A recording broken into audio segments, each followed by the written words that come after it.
There is a place on the wide chalk grasslands of southern England where a small ring of grey stones stands alone against the failing light. It is dusk on Salisbury Plain, in the county of Wiltshire, about 2 miles west of the little town of Amesbury, and the day is quietly giving itself up to the evening. The sky is the deep soft blue that comes just after the sun has gone, the blue that is not quite darkness and never becomes true black, and against it the stones stand tall and patient, and very, very old.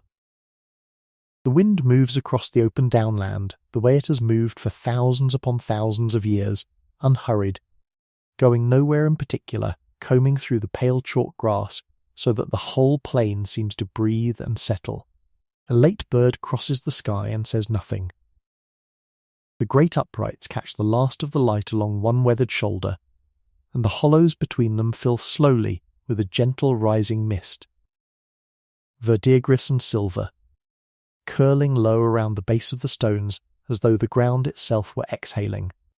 And if you stand there long enough, in that soft grey hush, the stones begin to seem as if they are leaning very slightly away from the touch of human hands, as if they had grown up out of the earth on their own, or been set down from somewhere far away, or lifted into place by something older and stranger than people. That is the feeling the place has always given.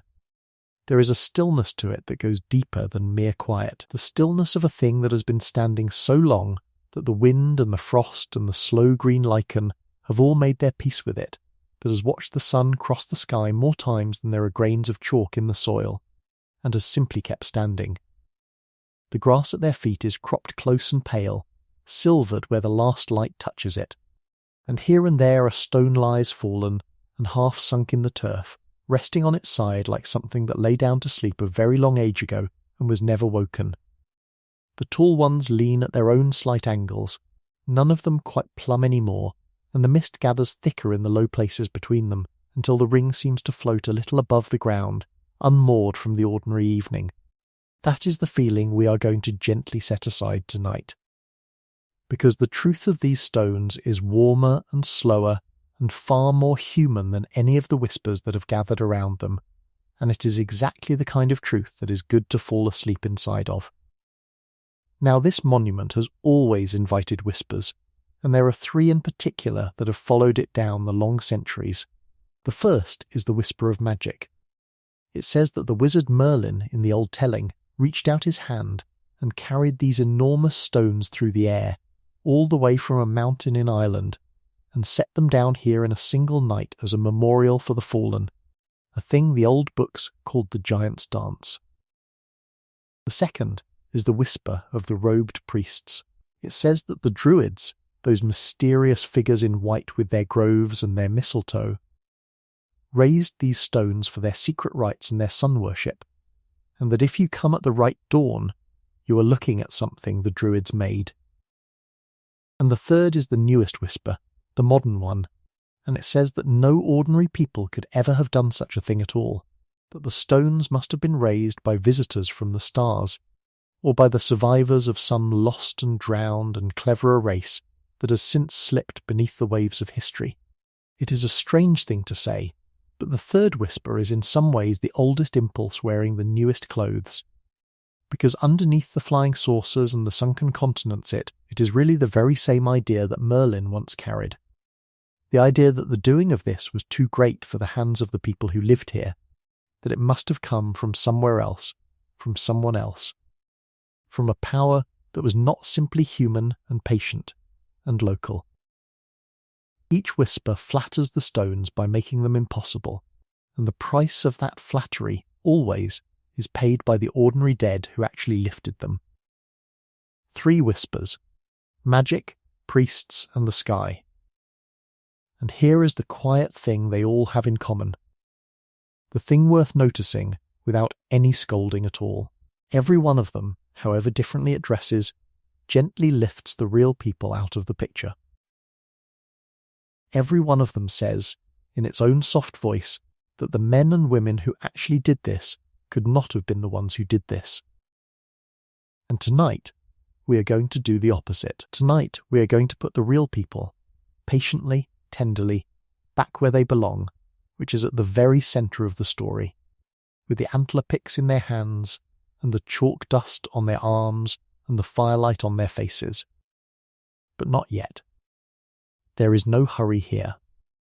There is never any hurry here. So before we go any further, let us make the room ready for rest. Settle in. Find the shape of the pillow that suits you, and let your head grow heavy against it. Let the lamp beside you grow dim, if you have a lamp, until its glow is only a small warm coal at the edge of the dark. Let the blankets settle over you with their comfortable weight, and let the day slip quietly from your shoulders. All of it. The things you did and the things you did not get to. The small worries and the loud ones. Let them all loosen and slide away like a coat you no longer need to wear tonight. You do not have to carry any of it into sleep. You do not have to follow this story to its end. My voice will keep walking gently along whether you are awake to hear it or not. So you are free to drift off at any moment. And that is not missing anything. That is exactly the point. If you find that you enjoy these slow journeys through the deep past, if this is the kind of company you like to keep as you fall asleep, then you might like to subscribe and to leave a like. But only, and I mean this, only if you truly enjoy what I do here. There is no need otherwise. And if you feel like it, before your eyes grow too heavy, leave your location and your local time down in the comments so that we can all see the quiet map of us, the sleepless and the resting, scattered across the turning world. One voice reading in the dark, and a great many of you listening from your own small pools of lamplight, in cities and villages and farmhouses, at all the different hours of the same long night. It is a gentle thing to know you are not the only one still awake. Somewhere it is deep night, and somewhere it is the pale grey edge of morning, somewhere it is raining softly on a window, and somewhere the summer heat has barely begun to loosen. And yet here we all are, gathered around the same slow voice, the same old story, the same wish to let go of the day and sink at last into rest. You are part of that quiet company now, whether you leave a word or not, and there is nothing you need to do to belong to it, except to lie there and breathe and let the sound of it carry you along. Now we hold two questions loosely tonight, the way you might hold two smooth stones in an open palm, not gripping them, just letting them rest there. The first question is how. How did people with no metal, no wheel to haul the great weights, no machines of any kind, raise stones the size of a house and cap them with lintels laid true across the top? And the second question is why? Why would anyone pour the labour of many lifetimes into a ring of stone on an empty plain? How and why? We will turn them over slowly, and we will not force either of them. Neither one has a single tidy answer that you can fold up and put in your pocket, and that is part of what makes them such good companions for the night, because they are the kind of questions you can hold and warm in your hands, rather than the kind you have to march toward and defeat. The how, we will find, comes down to time and rope and levers, and the astonishing patience of people who were in no particular hurry, who were content to spend a generation on a thing their grandchildren would finish. And the why, we will find, comes down to the dead, and the sun, and the deep human need to gather in one place, and feel, for a little while, that the scattered are made one. But all of that is still far ahead of us tonight. And I will make you a small promise about how I am going to tell it. A promise in two parts. The first part is that where there are receipts, I will show you the receipts. Where the ground has given up its evidence, the burnt bone and the antler picks, and the deep chalk-cut pits, where careful people with careful tools have measured and dated and cross-checked, I will tell you what we actually know and how we came to know it. And the second part is that where the receipts run out, I will stop calmly and say so. I will not paint over the gaps with pretty guesses and hand them to you as facts. Some of this story is genuinely unknown and always will be, and there is a particular peace in letting the unknown parts simply be unknown, in resting in them rather than wrestling with them. So that is the arrangement. show the receipts where they exist, stop gently where they run out, and now, having named the whispers and settled the room, we are going to do the thing that always steadies a story, which is to go back further than the beginning. Before we can meet Stonehenge, we have to meet the world that had no Stonehenge in it at all. The long, patient, empty ages before the first stone was ever raised. So let us go back then, far back, to a time when there was nothing here but the bare plain and the cold. Roll the world back about 12,000 years to around 10,000 years before the Common Era, and stand on this same ground. There is no monument. There are no stones set upright anywhere in sight. The great ice sheets that had lain across the north of the world for so long are finally loosening their grip and drawing slowly back, and the land they leave behind is raw and open and swept by wind. Here on the future Salisbury Plain, the chalk lies close beneath a thin skin of soil, and the grass comes in, and the scattered trees, and the wide silence. It is a tundra-edge world at first, cold and spare, and then, as the centuries warm, the forest arrives, the great post-glacial wildwood of oak and hazel and elm and lime that will cover most of Britain, and through it move the animals, the red deer and the wild cattle called aurochs and the wild pig, and behind the animals, following them few and far between, move the first people. These are the Mesolithic hunter-gatherers, and they are not the builders of our stones, they are far older than that. But they matter, because they are the ones who first seem to have noticed that this particular ground was worth marking.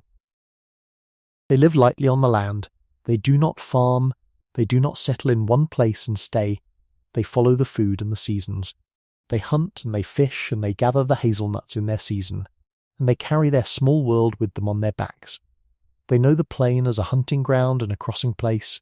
They know where the deer come down to drink and where the flint can be knapped and where the shelter is out of the north wind, and they move through it in small bands, a few families at a time, leaving almost nothing behind them but the ash of their fires and the chips of their tool-making and, now and then, something larger. For even people who own almost nothing, who carry their whole lives from camp to camp, will sometimes stop and do a thing that has no use at all except meaning, and that is the first true sign of us, the first sign of the human heart at work, the making of a mark that feeds nobody and shelters nobody and is made anyway. And yet, remarkably, even these wandering people did something here that lasted. Around 8,000 years before the Common Era, give or take, in the very place where the great monument would one day rise, they set up a row of enormous pine posts.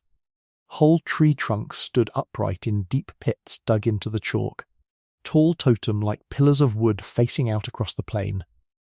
We know they were there because we found the holes where they had stood, the post holes, discovered by accident in the 20th century when a car park was being laid out beside the monument, which is why archaeologists, who are not always given to poetry, rather flatly call them the car park post holes. It is one of the small dry jokes the past plays on us, that a sacred act 8,000 years before our era should end up filed under the parking arrangements. But think what it means.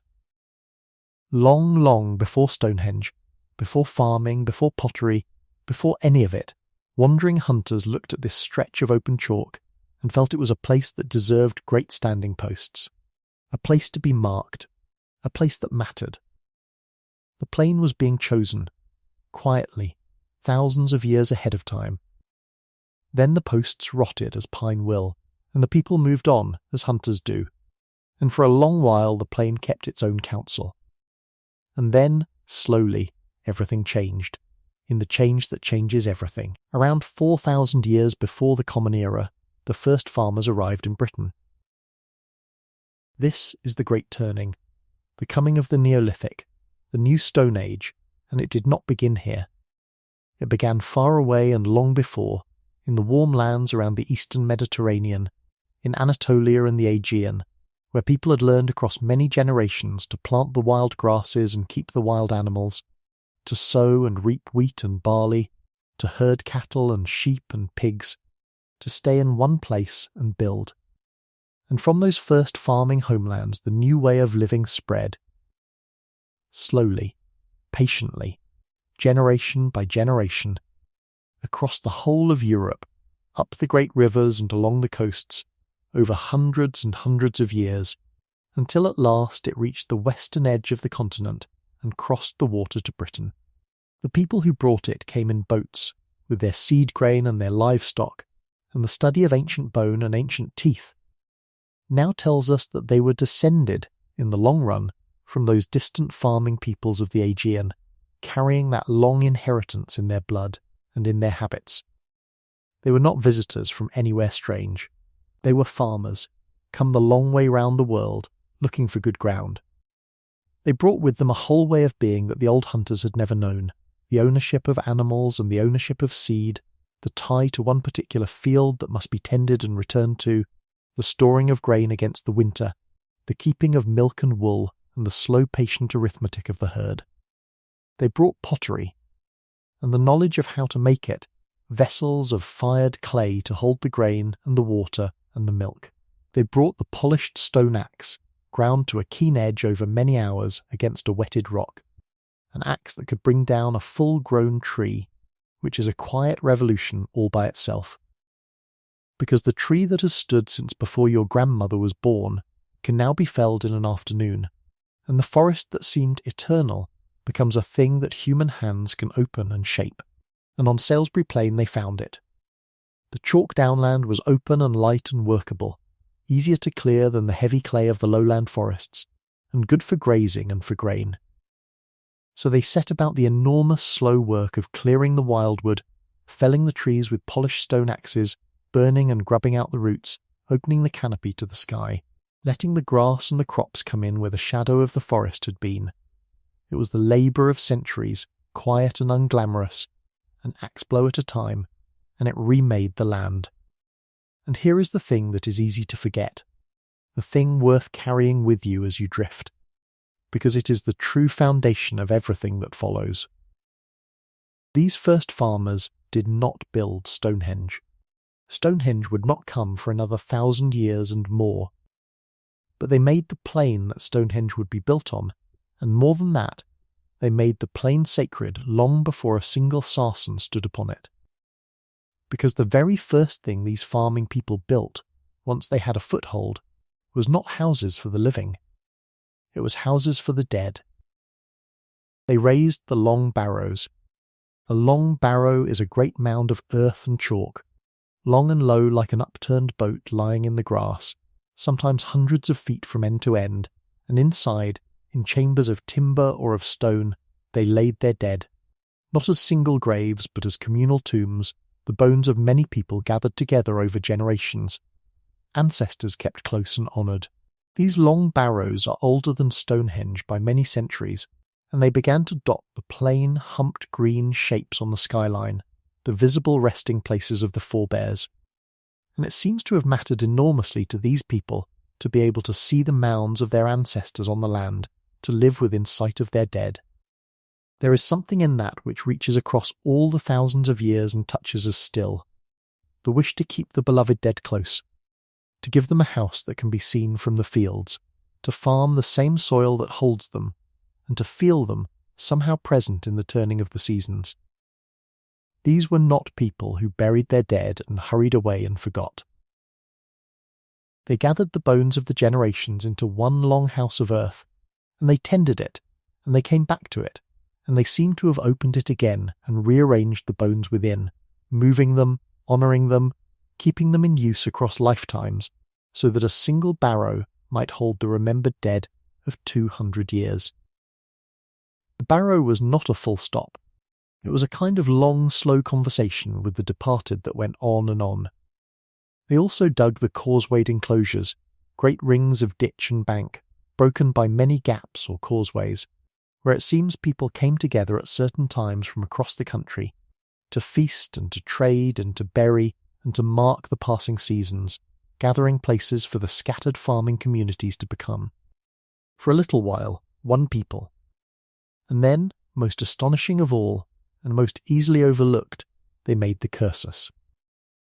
The Stonehenge cursus is a vast earthwork, a pair of parallel banks and ditches running dead across the plain for the better part of 2 miles, close to 1.75 miles from end to end, a long straight avenue of raised earth enclosing nothing that we can see, going from nowhere obvious to nowhere obvious, older than the great stone monument by many centuries.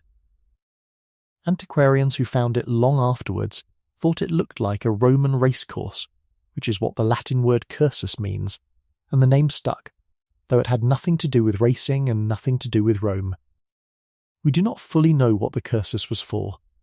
Perhaps it was a path for the dead, a route the living were forbidden to walk, a barrier drawn between one kind of ground and another, a line laid down to mark the rising or the setting of the sun or the moon at some particular season. People have offered all of these, gently and carefully, and the honest answer is that we do not know, and may never know, and there is no shame in that at all. That is one of those places where the receipts run out, and I will simply leave it standing there, enormous and mysterious, a great straight scar of sacred earth drawn across the grass, and let it be unknown. There is a real comfort, I think, in a mystery that asks nothing of you, that does not need to be solved before you sleep, that can simply lie there in the dark, being old and being strange and being fine exactly as it is. But its sheer size tells us something plain and true. To dig it, with antler and bone and basket, took the coordinated labour of a great many people over a long time, which means that already, 1,000 years before Stonehenge, the people of this plain could gather themselves in large numbers and pour that gathered strength into monuments that served no practical purpose at all, nothing you could eat or shelter under or defend, only meaning, only the marking of the land and the honouring of something larger than any single life. So picture the plain now, on the long, slow eve of our story. It is not empty anymore. It is not raw new ground under a cold sky. It has been farmed and cleared and lived in and buried in for 1,000 years and more. The long barrows lie humped and green along the ridges, the resting places of ancestors going back further than anyone can remember. The causewayed enclosures ring their gathering grounds. The great cursus runs its silent 2-mile line across the turf. There are tracks worn between the sacred places, and grazing herds and fields of barley bending in the wind, and the smoke of hearth fires rising from timber houses, and everywhere the sense, deep and unspoken and utterly ordinary to the people who live inside it, that this is old ground, holy ground, the ground of the forebears, a landscape already thick with the dead and the remembered. A child born here grew up learning the shapes of the mounds the way a child today learns the shape of the hills from a bedroom window, learning which barrow held whose people, learning the paths that the gatherings took and the times of the year when the scattered families came together, learning that the plain was not empty land to be used, but a great open temple to be moved through carefully, with the dead lying all around beneath the grass. To be born here was to be born already late, into a story that had been running for 40 generations, among monuments so old that no one alive remembered their making, whose builders had themselves become the honoured dead. Whole lifetimes have been lived here and gathered into the mounds. The place is saturated with time, and this is the single most important thing to understand before we raise even the first stone, so let it settle over you softly as you lie there in the dark. When the people we are going to meet finally began to dig the first ring of Stonehenge, they were not coming to a blank and empty plain to make their mark upon nothing. They were adding to a shrine that was already ancient. They were building among their ancestors, in a landscape that had been sacred for 40 generations before them, choosing to raise their new monument in the midst of the old and honoured dead. Stonehenge did not begin the holiness of this place. It arrived late to a holiness already long established, and took its power in part from all that old accumulated reverence lying in the ground around it. And so we come to the eve of it, to around 100 years before the Common Era, give or take, a span so far back that the numbers themselves begin to lose their edges and become a kind of soft distance. It is at evening, much like the one we began with. The wind moves through the chalk grass. The long barrows darken on the ridgelines as the light goes. Somewhere a fire is lit, and people are gathering, drawn to this old plain as people have been drawn for 1,000 years, carrying with them their dead and their hopes and their long inheritance of patient labour. They do not know they are standing on the eve of anything. To them it is only another season, another gathering, another turning of the year on ground their grandmothers' grandmothers already called sacred. There are no great grey stones yet. There is only the open plain, the ancestor mounds, the silent cursus, the gathering people, and the first faint stirring of an idea that will take 1,500 years to finish. And there, on that quiet eve, with the mist rising off the old grass and the fires beginning to bloom in the blue dark, we will let this first part come gently to rest. Breathe slowly. There is nothing to hurry toward. The stones are not built yet, and they will not be built quickly, and that is exactly the pace at which it is good to fall asleep. Rest now. We will meet the first diggers, and their antler picks, and the burnt bones of the ones they loved, in a little while. And so we come, softly, to the morning the work began. Not the work of magic, and not the work of giants, but the work of hands, ordinary hands, chapped and warm, hands that knew the weight of a basket and the ache of a long day, around 3,000 years before the Common Era, which is to say about 5,000 years ago from where you are lying now, on the wide chalk shoulder of Salisbury Plain, in the country we would one day learn to call Wiltshire.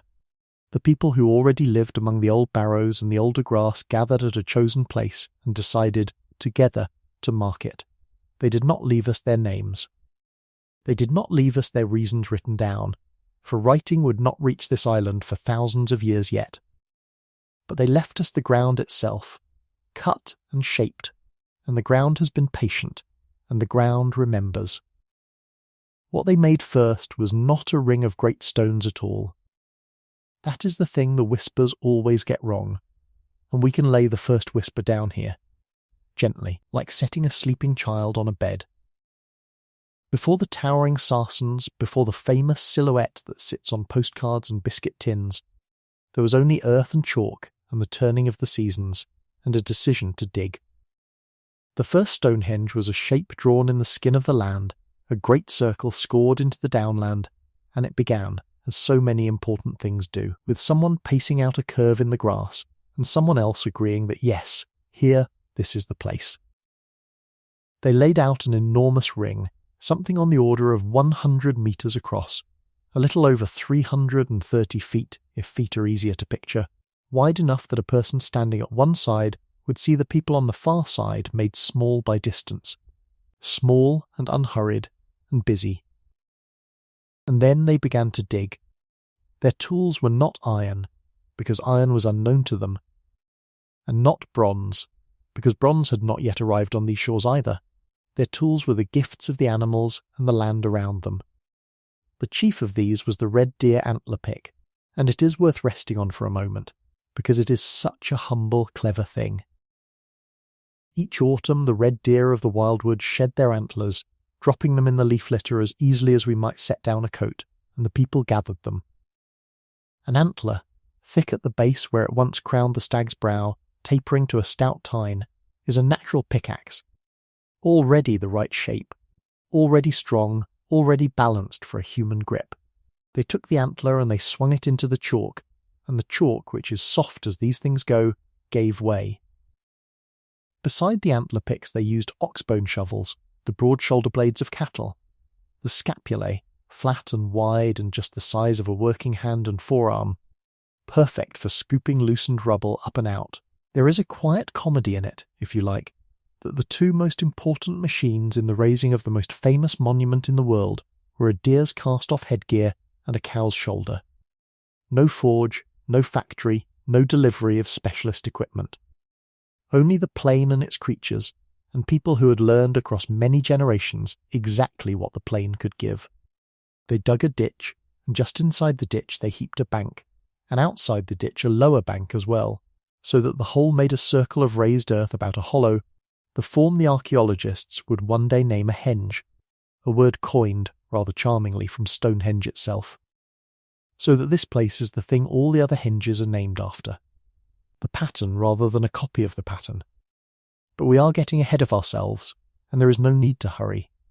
Picture instead the digging as it truly was, slow and companionable, and spread across many days, perhaps across many seasons, for there was no urgency of the kind we would recognise, no deadline pressing, no overseer counting the hours. The chalk of Salisbury Plain lies under a thin skin of turf and dark soil, and when you cut through that skin the chalk beneath is startlingly white, white as bone, white as a cloud brought down to earth, and it comes up in lumps and rubble and fine pale dust. So imagine the dust. Imagine it rising in the still morning air as the antler picks bit and levered, a soft haze of chalk white hanging over the ring, settling on forearms and in hair and in the creases of knuckles, so that by midday the diggers were dusted pale as millers, ghost-coloured, powdered from brow to ankle.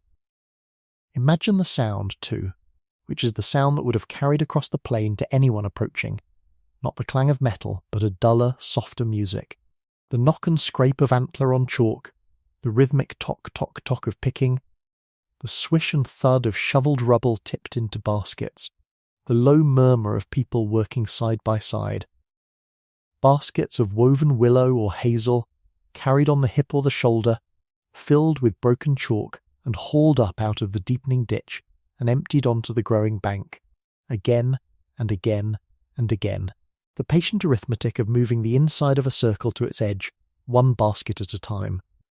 It is thought that they dug the ditch not as one smooth, clean trench, but in a series of connected pits and segments, each little length perhaps the share of one family or one small group, joined end to end around the ring, so that the finished ditch had a slightly scalloped, quilted look to it, the seams of the labour still faintly visible, the record of who dug where written into the very bottom of the cut.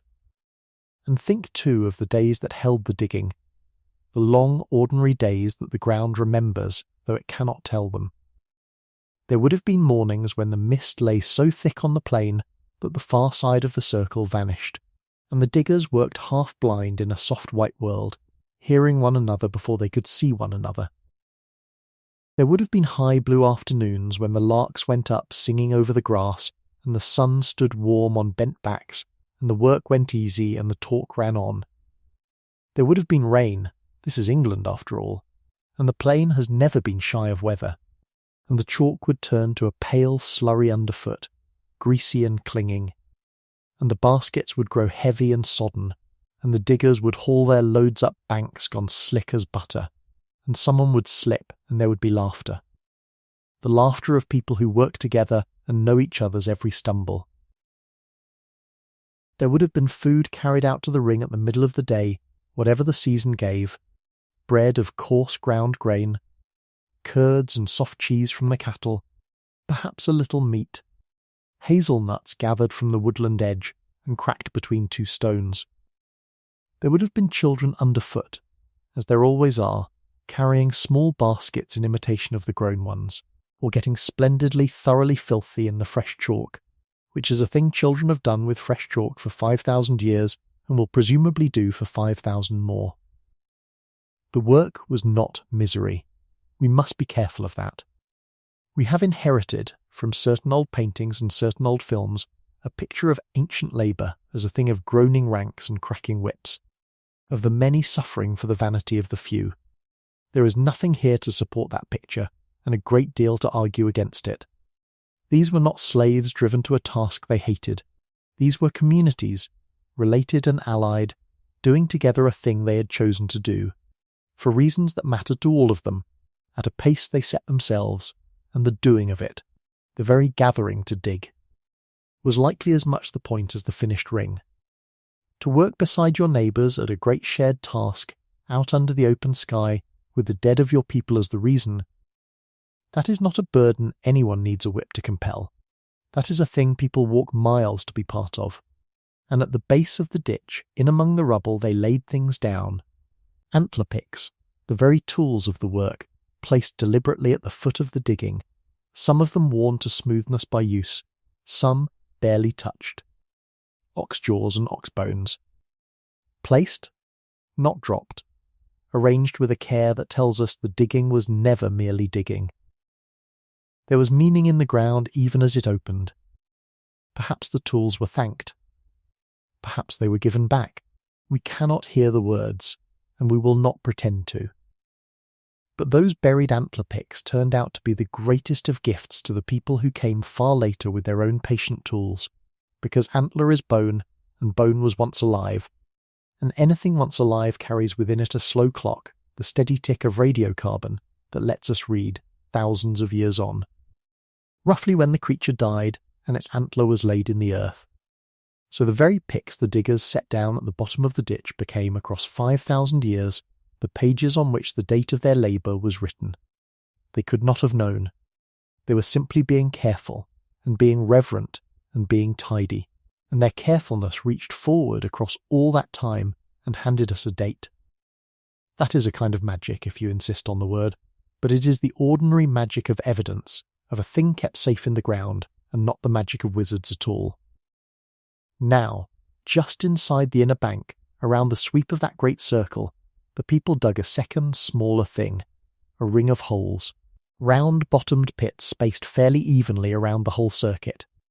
There were 56 of them, and that particular number has kept scholars pleasantly busy ever since, for 56 is a tidy figure, close to certain rhythms of the moon, and the temptation to read it as a calendar or a counting ring is strong, though we should hold that temptation loosely, in an open hand, and not close our fingers around a certainty the stones have not offered. 56 pits, then, dug in a ring within the ring.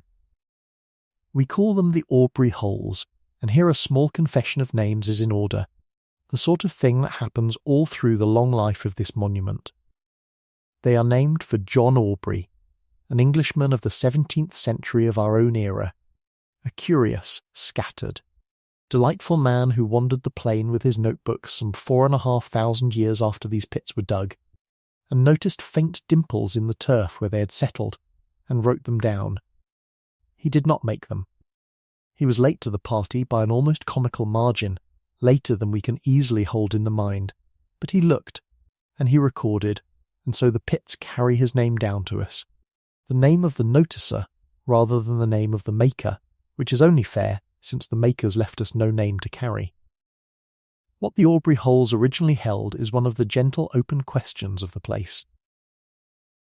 Some think they cradled upright timber posts, tall poles of oak set in a ring, a circle of standing wood before there was ever a circle of standing stone, so that the first Stonehenge to break the skyline may have been a wooden one, dark trunks against the pale sky, creaking a little in the plain's long wind. Others think, and the idea has grown stronger in recent years, that they held stones, and not just any stones, but small blue stones, the very same far-travelled stones from the hills of Wales, whose long journey belongs to a later part of our story. If that is so, then the bluestones came early, came first even, and stood in this ring of holes at the very dawn of the place, and were only later taken up and rearranged into the settings we half remember. We do not have to settle it tonight. It is enough, and it is soothing, to know that around the inside of that first earthwork ran a circle of 56 carefully dug pits, and that whatever stood in them, timber or stone, or by turns both, they framed a sacred emptiness at the centre, a hollow made important by the ring around it. And there is one more small thing about those 56 holes worth turning over gently before we move on, the way you might turn a smooth stone in your pocket without quite looking at it. People have long wanted the number to mean something, and it may not. There are those who have counted and recounted and pointed out that 56 is close to certain long rhythms of the moon, the slow swing of where the moon rises and sets across many years, and who have wondered whether the ring of pits was a kind of counting device, a way of keeping the moon's long calendar by moving a marker one hole at a time around the circle. It is a beautiful idea, and it might be true, and clever people have argued it with great seriousness. It might also be that 56 was simply the number of pits that felt right when you spaced them evenly around a ring of that particular size, no more mysterious than the number of fence posts along a familiar lane. We do not know, and we are allowed not to know. That is one of the quiet freedoms of this place, that it lets you hold a question open, unhurried, without demanding an answer before you are permitted to rest. So let the number be. 56 pits, a ring within a ring, and the moon riding over all of it as it rode then and rides now. And into that sacred ground, into and around those pits, and along the bottom of that inner bank, the people brought their dead. This is the quiet heart of the whole chapter, and the quiet heart of the whole true story, and it is worth coming to slowly, the way you would lower yourself into still water. For all the later grandeur of the Sarsens, for all the towering trilithons and the level ring of lintels that would one day make Stonehenge the most recognisable ancient monument on the face of the earth. The first Stonehenge, the founding Stonehenge. The reason the ground was chosen and cut and consecrated at all was a graveyard, a place for the dead. Not a fortress, not a marketplace, not an observatory in the cold modern sense, not a stage for kings, a cemetery, made by the living for the ones they had lost and could not bear to be wholly parted from. The dead were brought here not whole, but as ash and burnt bone, for these people practised cremation. Somewhere near, on pyres of wood we can only imagine, the bodies of the dead were given to careful fire, and afterwards the pale, clean, brittle fragments of bone were gathered from the cooled ash, gathered by hand, tenderly, the way you might gather something precious and fragile spilled across a floor, and carried to the ring, and placed into the chalk. Into the Aubrey holes some of them went, into the ditch and the bank others, scattered in small deposits around the sacred circle, each a person, each once a face known and loved, a grandmother, a hunter, a child who did not grow, a woman who knew the names of all the plants on the plain. Archaeologists working here in our own age have recovered the cremated remains of dozens upon dozens of individuals from this first phase, men and women both, and children among them, and the count is high enough that this modest ring of earth and pits holds the largest known cremation cemetery of its whole age in these islands, the largest burial ground of late Neolithic Britain, and it is here, and it came first. Say it softly to yourself as you drift. Stonehenge began as a place for the dead. Not a temple raised to the sun and only later filled with graves, but a graveyard from its first morning, a home built for the ancestors, and everything else, every stone dragged across every mile, every joint carved, every solstice framed, grew outward and upward from that first tender purpose, like a great tree from a buried seed. We can say a little too about who these people were, in the broad and gentle way the evidence allows, without pretending to more than we have. They were farmers, the descendants of the first farmers who had come to this island roughly 1,000 years before, spreading slowly across Europe from the far southeast, from Anatolia and the Aegean, generation by generation, bringing with them their wheat and their barley, their cattle and their sheep and their pigs, their knowledge of how to make the earth yield.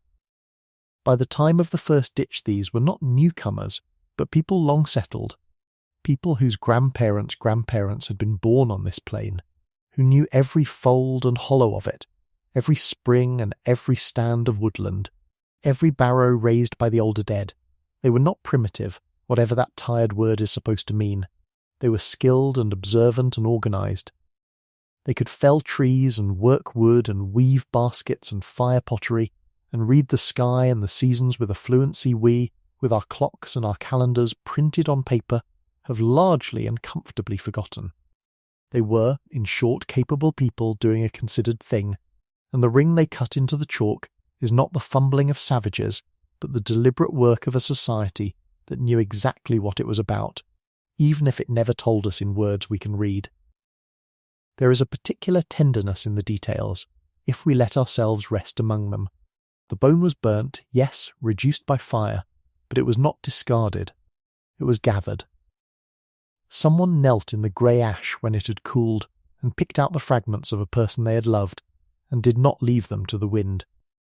Someone carried those fragments, perhaps in a bag of skin, perhaps in a pot, perhaps cupped in 2 hands, across the turf to the ring, and knelt again, and set them into the white chalk, and covered them, and stood, and stayed a while. Multiply that small act by the many dozens buried here, across the years and the generations that this first Stonehenge served as a cemetery, and you have not a monument to power, but a long, patient accumulation of grief and love, a place returned to again and again by people bringing their dead to lie with the dead who had come before, so that no one need lie alone, so that the ancestors gathered in one bright ring on the high open plain where the sky was enormous and the wind never wholly stopped. If you have ever tended a grave, ever carried flowers along a path to a stone with a name you knew, ever stood a moment longer than you needed to before turning back to the living world, then you already understand the people who made the first Stonehenge better than any wizard or star traveller ever could. They were doing the thing you were doing. They were keeping their dead close. The distance between you and them is 5,000 years of nights exactly like this one, and no more than that, and across all those nights the same simple, aching human wish runs unbroken, like a thread of wool drawn through the whole length of a cloak, to remember, to honour, to not let go entirely. And so, having come to the heart of it, we can now do the gentle thing this chapter was always leading toward, which is to lay down the old whispers one by one, not with a slammed door but with the soft click of a latch, and let them rest.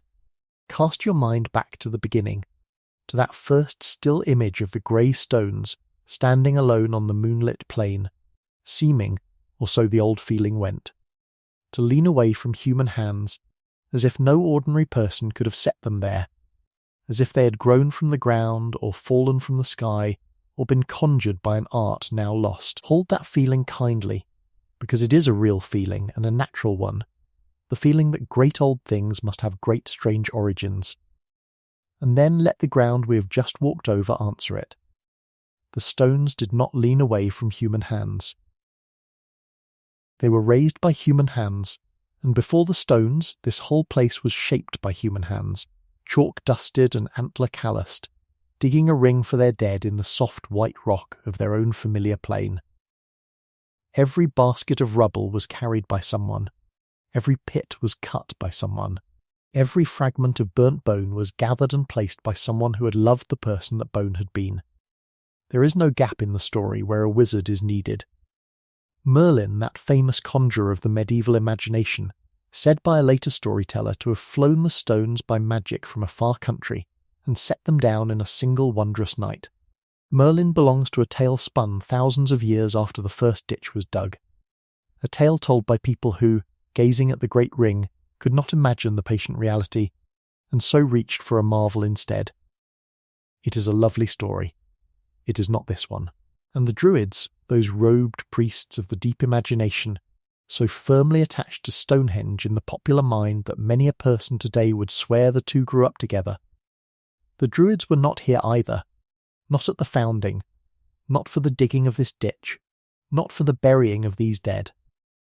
The Druids belonged to the Iron Age, to a world of Celtic priests known only from some centuries before the Common Era, which places them the better part of 2,000 years after the people we have been keeping company with tonight. 2,000 years. Set that number down and feel its length. If the diggers of the first Stonehenge could have been told that one day people would credit their work to priests not yet born, to priests who would arrive 20 long centuries later, they would have found it a strange sort of arithmetic indeed, rather as if we credited the building of a great old cathedral to someone who has not yet been born and will not be born until a time as far ahead of us as the fall of the Roman Empire lies behind. The Druids came late. The modern robed ceremonies at the stones, gentle and heartfelt as they are younger still, a revival of only the last century or so, a new love laid upon a very old grave. And as for the whisper that visitors from the stars lent a hand, or that some drowned and vanished super-people left this as a relic of their lost brilliance, there is nothing in the chalk to support it, not a fragment, not a trace, and there is everything in the chalk to answer it. The antler picks worn smooth by human sweat, the ox-bone shovels, the baskets, the burnt bone of ordinary Britons laid in ordinary grief. The sky sent no builders. The builders walked here on their own 2 feet, and dug with the antlers of their own deer, and buried their own beloved dead. That is not a lesser story than the legends. It is a far greater one, because it is true, and because it is ours, and because every one of us is descended from exactly this kind of person, someone who dug, and carried, and grieved, and remembered. Rest, then, in that truth, the way the dead were laid to rest in the white chalk. Picture the first Stonehenge finished, at least in this its earliest form. The great pale ring of the ditch, freshly cut, gleaming almost luminous under the moon, the banks heaped high and bright before the years could green them over with turf and grass. Within, the circle of 56 pits, each perhaps holding its upright of dark timber, or its small far-carried stone, and, folded into the earth of pit and bank and ditch, the ashes of the people who had made this place, and the people they had loved, gathered together on the high plain under the enormous wheeling sky. No towering Sarsens yet, those are a story for another night, a story of the great grey giants of the northern downs, and the little blue stones of the Welsh hills, and the long, long roads between. Tonight there is only this: a ring of earth, a ring of posts or stones, and a ring of the dead, made by warm and living hands about 3,000 years before the Common Era, on a plain already old and already holy. A home for the ancestors, a place where grief could go and be held. The wind moves through the chalk grass as it always has, and the pale banks catch the moonlight, and the plain keeps its long, patient silence. And far under the turf the antler picks lie where careful hands set them down, waiting without impatience for the distant day when other careful hands would lift them again and read, in the slow, bright clock of their bone, the story of a people who loved their dead enough to build them a circle in the sky's own field. Let that be enough for now. Let the diggers go home to their fires. Let the dust settle on the new white banks. Let the dead lie easy in the chalk. And let yourself grow heavier and softer where you are, carried gently on towards sleep by the oldest and kindest of all the things that people do for one another, which is to remember, and to keep, and to not let go. And so we come, gently and in no hurry at all, to the age of the great stones. By now, in our slow unwinding of the years, some 5 centuries have drifted past since the first ditch was scooped from the chalk, and the burnt bone of the beloved dead was folded into the ring of pits. The circular bank has weathered a little, softened at its edges the way all raw earth softens, greened over with the close grass of the plain. Generations have been born beside it, and laid within it. The place is old already, old and quiet and known, a graveyard grown familiar. And now, around 2,600 years before our own era, roughly 4,500 years ago, the people of Salisbury Plain begin the work that will make Stonehenge into the thing we would one day recognise from 100 paintings and 1,000 postcards. They begin to bring the great stones. Let us watch them do it slowly, because it was done slowly, and there is nothing here to hurry us. There is only rope and timber and the long patience of people who had time and reasons and one another. Consider first where the stones came from, for that is half the wonder of it. There are 2 kinds of stones standing at Stonehenge, and they came from 2 very different distances, and understanding the difference is the beginning of understanding the whole strange, tender achievement. The larger stones, the giants, the ones that give the monument its heavy grey silhouette against the evening, are the Sarsens. Sarsen is a hard sandstone, a silkrete, formed long ago from sand cemented together into a stone so tough that it turns the edge of iron. Though of course there was no iron here yet, and would not be for many centuries. These Sarsens are the uprights and the lintels of the outer circle and the great trilithons within it. They are enormous. The largest of them weigh on the order of 25 to 30 tons apiece, which is to say each one weighs about as much as a small herd of elephants. Or, if you prefer a more Neolithic comparison, about as much as more oxen than any one family could ever hope to own. The tallest upright, part of the great trilithon, rises about 7 metres, some 24 feet, above the ground, with a good deal more of it buried below to hold it steady, for these people understood that a standing stone, like a standing person, needs its feet well planted if it is to keep its dignity through the centuries. And where did these grey giants come from?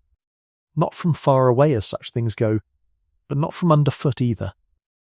They came from the Marlborough Downs, the high chalk hills roughly 15 to 25 miles to the north. For a very long time that was as precise as anyone could say. But in the year 2020, of our own era now, a patient geologist named David Nash and his colleagues did a lovely piece of quiet detective work. They took the chemical fingerprint of the Sarsens at Stonehenge, the particular trace of their mineral makeup, and matched it against the Sarsens still lying scattered across the downs. And they narrowed the source down to a single wooded place called West Woods, near the town of Marlborough. So we can say now, with a confidence that would have astonished the antiquarians, that most of these great stones began their journey in a specific stand of trees on a specific hill, and were chosen there and lifted there and started south from there by human hands. 15 to 25 miles. It does not sound so far when you say it quickly. Try saying it slowly. Try imagining moving a thing that weighs 30 tons across 15 miles of hill and valley and river and mire, with no wheel to help you, for the wheel was not used for such hauling here, and no engine, and no beast strong enough to pull it alone, and nothing at your disposal but timber, and rope, and levers, and the strong backs and clever heads of a great many friends. This is the part of the story where the myths always wanted to reach for magic, because magic is easier to imagine than a Tuesday spent hauling a rock. But there was no magic. There was engineering, the oldest kind, the kind done with muscle and cunning and time. Let us watch it. First, the stone must be freed and shaped a little where it lies, or roughly dressed, knocked into a manageable form with hammerstones, which are simply hard round cobbles held in the hand and swung, again and again, until the surplus flakes away. Then it must be got up onto a sledge, a great sturdy sled of timber lashed together, and this in itself is a day's careful work with levers and packing and the slow raising of one end and then the other. And then the sledge must be moved. The likeliest way, and the way that experiment after experiment has shown to work, is to lay a road of timber before it, rails or rollers or a track of split logs greased perhaps with fat or slick with water, and to haul the sledge along that road with ropes of twisted plant fibre and rawhide, many people to a rope, leaning their weight into it together. And then to take up the timber from behind and lay it down again in front, over and over, the road unrolling ahead of the stone and rolling up behind it, all day, for day after day. It is slow. A stone might travel only a mile or two in a day, or less over rough ground. It might take many weeks to bring one giant home, and there were something like 80 of these Sarsens to bring, the uprights and the lintels together. So this was not the work of a season. This was the work of years, the patient labour of a whole community that had decided, for reasons of the deepest importance to them, that this was worth doing. One imagines the rhythm of it, the chant perhaps, or the drum, or simply the shared grunt of effort that lets many people pull as one. For anyone who has ever helped carry a heavy table up a narrow stair knows that the secret is not strength but timing, the pulling together on the beat. One imagines the pauses, the stone resting on its sledge while people ate and drank and rubbed their shoulders and talked of other things. One imagines the children running alongside, and the dogs, and the old people come out to watch the giant creep past their homes. It was a procession, this hauling, as much as it was a chore. The stone moved through an inhabited land, past farms and fields and the mounds of the ancestors, and its slow coming would have been a thing that people gathered to see, the way people will always gather to watch something enormous being moved with difficulty. There is a very human pleasure in it, the watching of a great weight being mastered by patience. And let us dwell there for a moment longer on the sheer ordinary texture of that hauling, because it is in the ordinary texture that the magic dissolves and the humanity comes clear. Think of the ropes. They did not have wire or steel, so their ropes were twisted from what the land could give. From plant fibre stripped and soaked and plaited, from strips of rawhide cut from the hides of their own cattle, twisted and doubled again into cables thick as a wrist and long as a field. Think of how those ropes would have smelled, of hide and grease and green fibre, and how they would have creaked under the strain, and how they would have had to be watched and mended and replaced. For a rope that parts under a moving 30-ton stone is a rope you do not want to be standing behind. Think of the timber, whole young trees felled and trimmed and laid in their hundreds, the road ahead of the stone forever hungry for more of them, so that the moving of the stones was also a great harvesting of wood, a felling of forests, a whole second labour running alongside the first. Think of the ground itself, the soft places where a sledge would sink and have to be levered and packed and coaxed across, the slopes where the pull grew cruel, and the descents where the danger was worse, for a heavy thing going downhill wants to go faster than the people holding it, and must be checked and braked and eased with ropes played out slowly from behind. None of this is glamorous. All of it is human. It is the kind of work that leaves people tired in the good way, aching and proud, sitting by the fire at the day's end with their hands wrapped around something warm, saying little, having moved a mountain a little way. Now set the Sarsens aside for a moment, resting on their sledges on the plain, and turn to the other stones, the smaller ones, the blue stones, for their story is stranger and longer, and in its way even more moving. The blue stones are not local at all. They are not Sarsen, and they did not come from the Downs. They are a mixed family of stones, spotted dolerite and rhyolite and others, darker and bluer when wet, hence the name, and smaller than the Sarsens, though smaller here still means as much as a few tons apiece, which is to say still far heavier than anything a person can lift. And these stones came from Wales, not from the next hill, from Wales. From the Preseli Hills in Pembrokeshire, in the far west of Wales, something like 150 to 180 miles away, 240 kilometres or so across the whole breadth of southern Britain. Let that distance sit with you a moment, in the dark, at your ease. These people, with their antler picks and their timber sledges, brought stones weighing tons apiece from one end of the land to the other. It is one of the most extraordinary facts in all of prehistory, and it is entirely true, and we know it is true, because the geology does not lie. The particular kinds of rock that make up the bluestones outcrop in the Preseli Hills and essentially nowhere near Salisbury Plain, and modern science has traced individual stones to individual outcrops with real precision. The team of the archaeologist Mike Parker Pearson spent years in those Welsh hills and found the actual quarries, the very ledges of rock from which the bluestones were prized. 2 of them have names now, good hard Welsh names worth saying slowly in the quiet, Carn Godog and Craig Ross y Phelan. There in the living rock, the archaeologists found the evidence of the work, the stone tools, the wedges, the platforms built to receive a pillar as it was eased away from the cliff. Natural pillars, these bluestones, already shaped like standing stones by the way the rock had cooled and cracked ages before any human saw them, so that a person standing before that Welsh cliff might have felt they were being offered stones ready-made, a gift from the hills. And there is more, a further tender possibility that the same patient researchers have raised.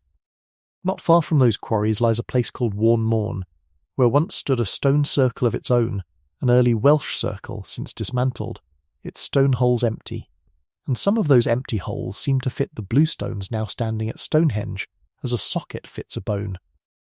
So there is a real theory, held carefully and not overstated, that some of the bluestones did not merely come from Wales as raw rock, but came as an already sacred thing, a whole circle taken down, stone by stone, in the west, and carried east across the land, and raised again on Salisbury Plain. A people carrying their temple with them, the way later people would carry their holy relics from one home to another, so as not to leave the sacred behind.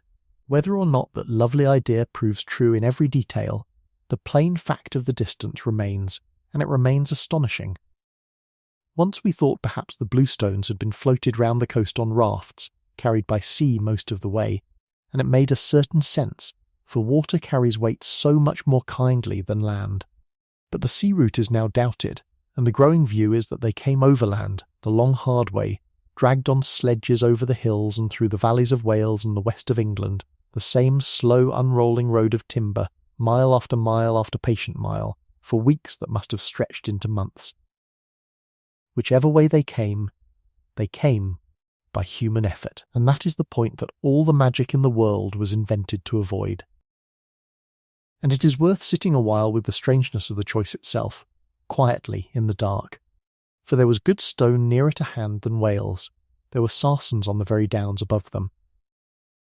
Why send people the whole width of the country for stones no larger than a person could stand beside, when there was heavier and grander stone within a few days' walk? The honest answer is that we do not fully know, and this is one of those places where we shall keep our promise and stop calmly with the receipts run out. But the very fact of the distance tells us something true even where the reason stays hidden. It tells us that these particular stones mattered, that they were not chosen for convenience, but for meaning, that some memory or belief or bond made the blue stones worth carrying from the far hills of the west, when nearer stone would have been so much easier. People do not haul a temple 150 miles for no reason. They haul it because it is theirs, because it is holy, because it comes from a place that matters to them, because to leave it behind would be to leave behind something of themselves. Whatever the reason was, it was a reason of the heart, and the effort measures the size of it.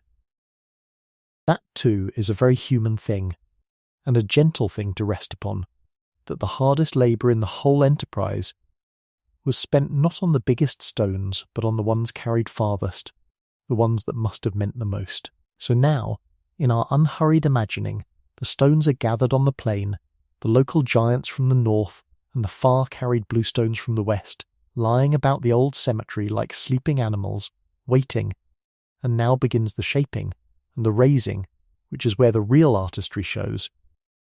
For the builders did not simply stand the stones up any old how.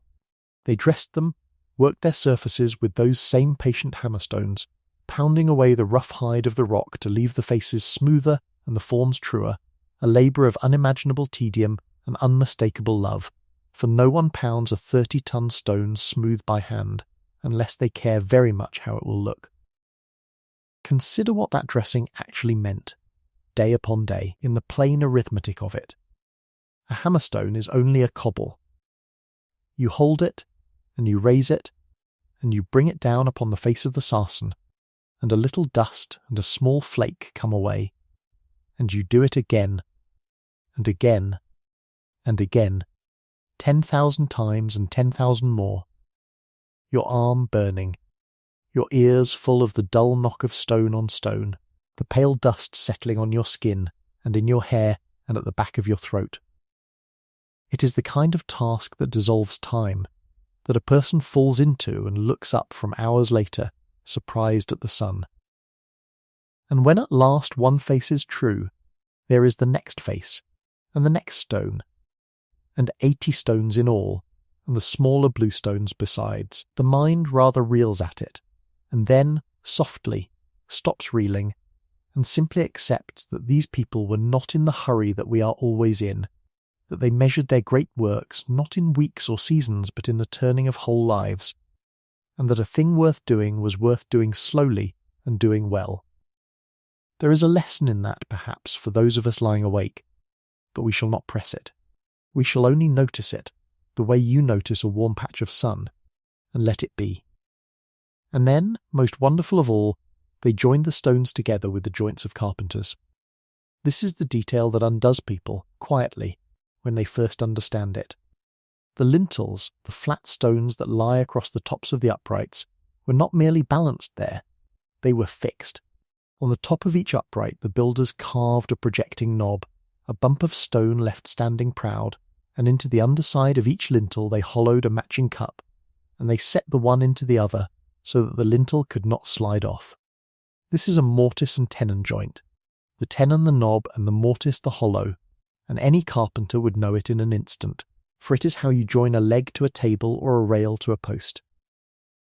And where the curved lintels of the outer ring met one another, end to end, the builders shaped a tongue on the end of one and a groove on the end of the next, and slid them together, so that the whole ring of lintels locked into a single continuous band running true all the way round.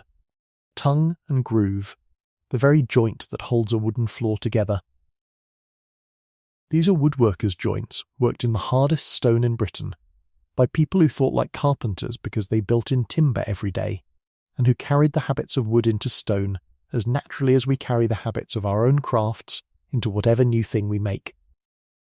There is something almost funny in it, in the best and gentlest way.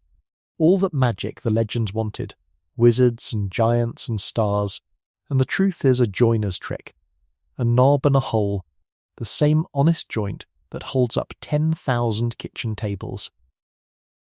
And the raising itself, the standing up of the giants, was likewise a matter of levers and timber and nerve and many hands.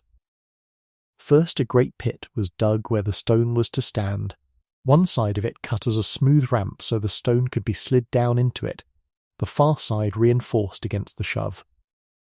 The stone was worked to the lip of the pit, its base overhanging, and then levered and hauled upright, its foot sliding down the ramp into the socket, while ropes from the far side pulled the top up and over, past the point of balance, until it stood. And then the pit was packed hard around its base, with rubble and chalk and stone, rammed tight so the giant would not sway, and there it would stand, and there some of them stand yet, 4,500 years later, still where those hands set them. To lift the lintels up onto the uprights, some 7 meters into the air, the builders most likely used a scaffold or a crib of timber, raising the lintel a little at a time, packing the crib higher beneath it, levering and lifting and packing again, walking the great flat stone slowly up into the sky one layer of timber at a time, until at last it could be slid across onto its waiting knobs and settled home. Patience, again, always patience, the same tool used over and over. No cranes, no pulleys as we would know them, perhaps, no power but the muscle of the willing and the leverage of the clever, and a level ring of stone floating in the air at the height of 3 tall people, running true all the way round, its top surface worked flat, and even so that it lay level though the ground beneath it was not, which means the builders were also in their way careful surveyors, sighting the level by eye and by water and by string, getting it right. It is very good work. It is work to be proud of. It was surely work they were proud of. And notice, as your thoughts grow soft and slow, what all of this quietly tells us about the minds behind it. To carve a mortise so that a lintel will not slide, you must picture the lintel already up there before you ever lift it. To flatten a ring of stone level in the air over uneven ground, you must hold the finished shape in your head while you work on its scattered pieces on the ground. To bring the right number of stones the right sizes from the right hills, and to feed and house the people who move them for years on end, you must plan across seasons and across lifetimes, handing the work down from the old to the young, keeping the design alive in memory and in speech long enough to finish it. These were people who thought ahead, who organised, who remembered, who taught. They had no writing that we have ever found, and yet they carried a great and complicated plan in their heads and in their voices across more time than most buildings of our own age will ever last. That is not the work of the primitive. That is the work of the wise. It is only our own vanity, the vanity of every age that looks back at an older one, that ever imagined otherwise. And here we must pause, and take a slow breath, and ask the question that the whole labour presses upon us, the question that lifts this from a feat of hauling into a human story. Who were these people, that they would spend years, generations, the strength of a whole society on such a thing? And the answer, recovered patiently from the ground, is warm and reassuring and entirely unmagical. They were farmers. They were Neolithic farming families, capable and organised and well-nourished, keeping cattle and pigs and growing grain, and they were not slaves, and they were not driven with whips. Whatever the old cruel imagination liked to suppose when it looked at great stones and thought at once of suffering. We can say this with some confidence, and the place that lets us say it is a settlement just a couple of miles to the northeast of the stones, a place called Durrington Walls, and it is one of the loveliest discoveries in the whole long unravelling of Stonehenge, and it is where we will let this chapter come warmly to rest. For while the stones were being raised on the sacred ground, the people who raised them had to live somewhere, and eat somewhere, and sleep somewhere, and it was here at Durrington Walls that they did. Mike Parker Pearson and his Stonehenge Riverside project dug into this great enclosure and found beneath the turf the floors of houses, the stains of little square timber homes with their hearths and their beaten chalk floors, the ghostly imprint of the ordinary. People lived here in numbers, perhaps in great numbers at certain seasons, a whole village of the builders close by their work, and in the ground the diggers found the rubbish of feasting on a scale that fairly takes the breath away. Bones by the thousand, the bones of the animals these people ate, and above all the bones of pigs, mountains of pig, for pork was the feast meat of these midwinter gatherings. And when the bones were studied closely, when the teeth of the pigs and cattle were tested for the chemical signature of the water they had drunk while they grew, the animals turned out to have come from all over Britain, from far to the north and the west, driven to Salisbury Plain across great distances to be eaten here at the feast. People came from across the land and brought their beasts with them, to gather at Durrington and to work and to feast, most of all, it seems, at midwinter in the deep of the dark year, and there is a further tender detail in the pig bones that is worth turning over slowly as the mind drifts. Many of the pigs were killed young, and many were killed in the winter, and some bore the marks of having been shot with arrows rather than simply slaughtered, as though the killing of the feast beast were itself part of the gathering, a sport or a rite as much as a meal.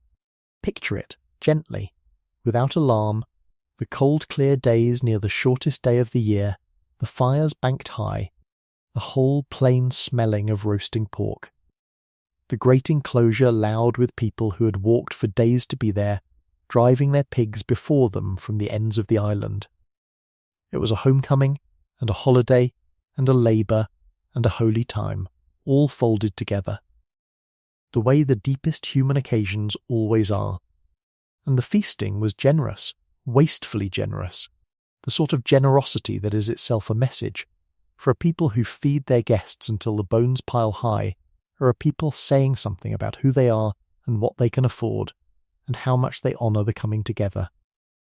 There is no meanness in this record, there is abundance. There is a well-fed, confident, hospitable people throwing open their village once a year to the whole of Britain, and building, in the intervals between the roasting and the eating, the greatest stone monument their world had ever seen. This is the human centre of the whole story, and it is worth holding warmly in the mind as sleep draws near, not slaves groaning under the lash, but families arriving from 100 miles off with their pigs, in the cold of the shortest days, to build together and to eat together, and to be, for a season, one great people gathered in one great purpose. The feasts were huge and generous, the meat plentiful, the people well fed, the labour shared. Whatever Stonehenge was for, and we shall come to that gently in the chapters ahead, it was built by the willing, in company, in the firelight of midwinter feasts, by people who ate well and worked hard and went home again along the river. The stones were raised by that, by the plain, patient, well-fed, companionable strength of ordinary human beings, working together over lifetimes for something they loved, and that is enough to rest on. The giants standing at last, the lintels floating level in the winter sky, the smoke of the feast rising 2 miles off in the cold, and all of it done by hand, by kindness, by patience, without a single wizard, without a single star. Let the stones stand quietly now in the dark of your imagining, and let us gather our breath, and go on, another time, more slowly still. And so, somewhere around 4,500 years ago, in the long, slow middle of what we now call the third millennium before the Common Era, the thing was, at last, standing, not being dug, not being dreamed, not being dragged in pieces across the chalk.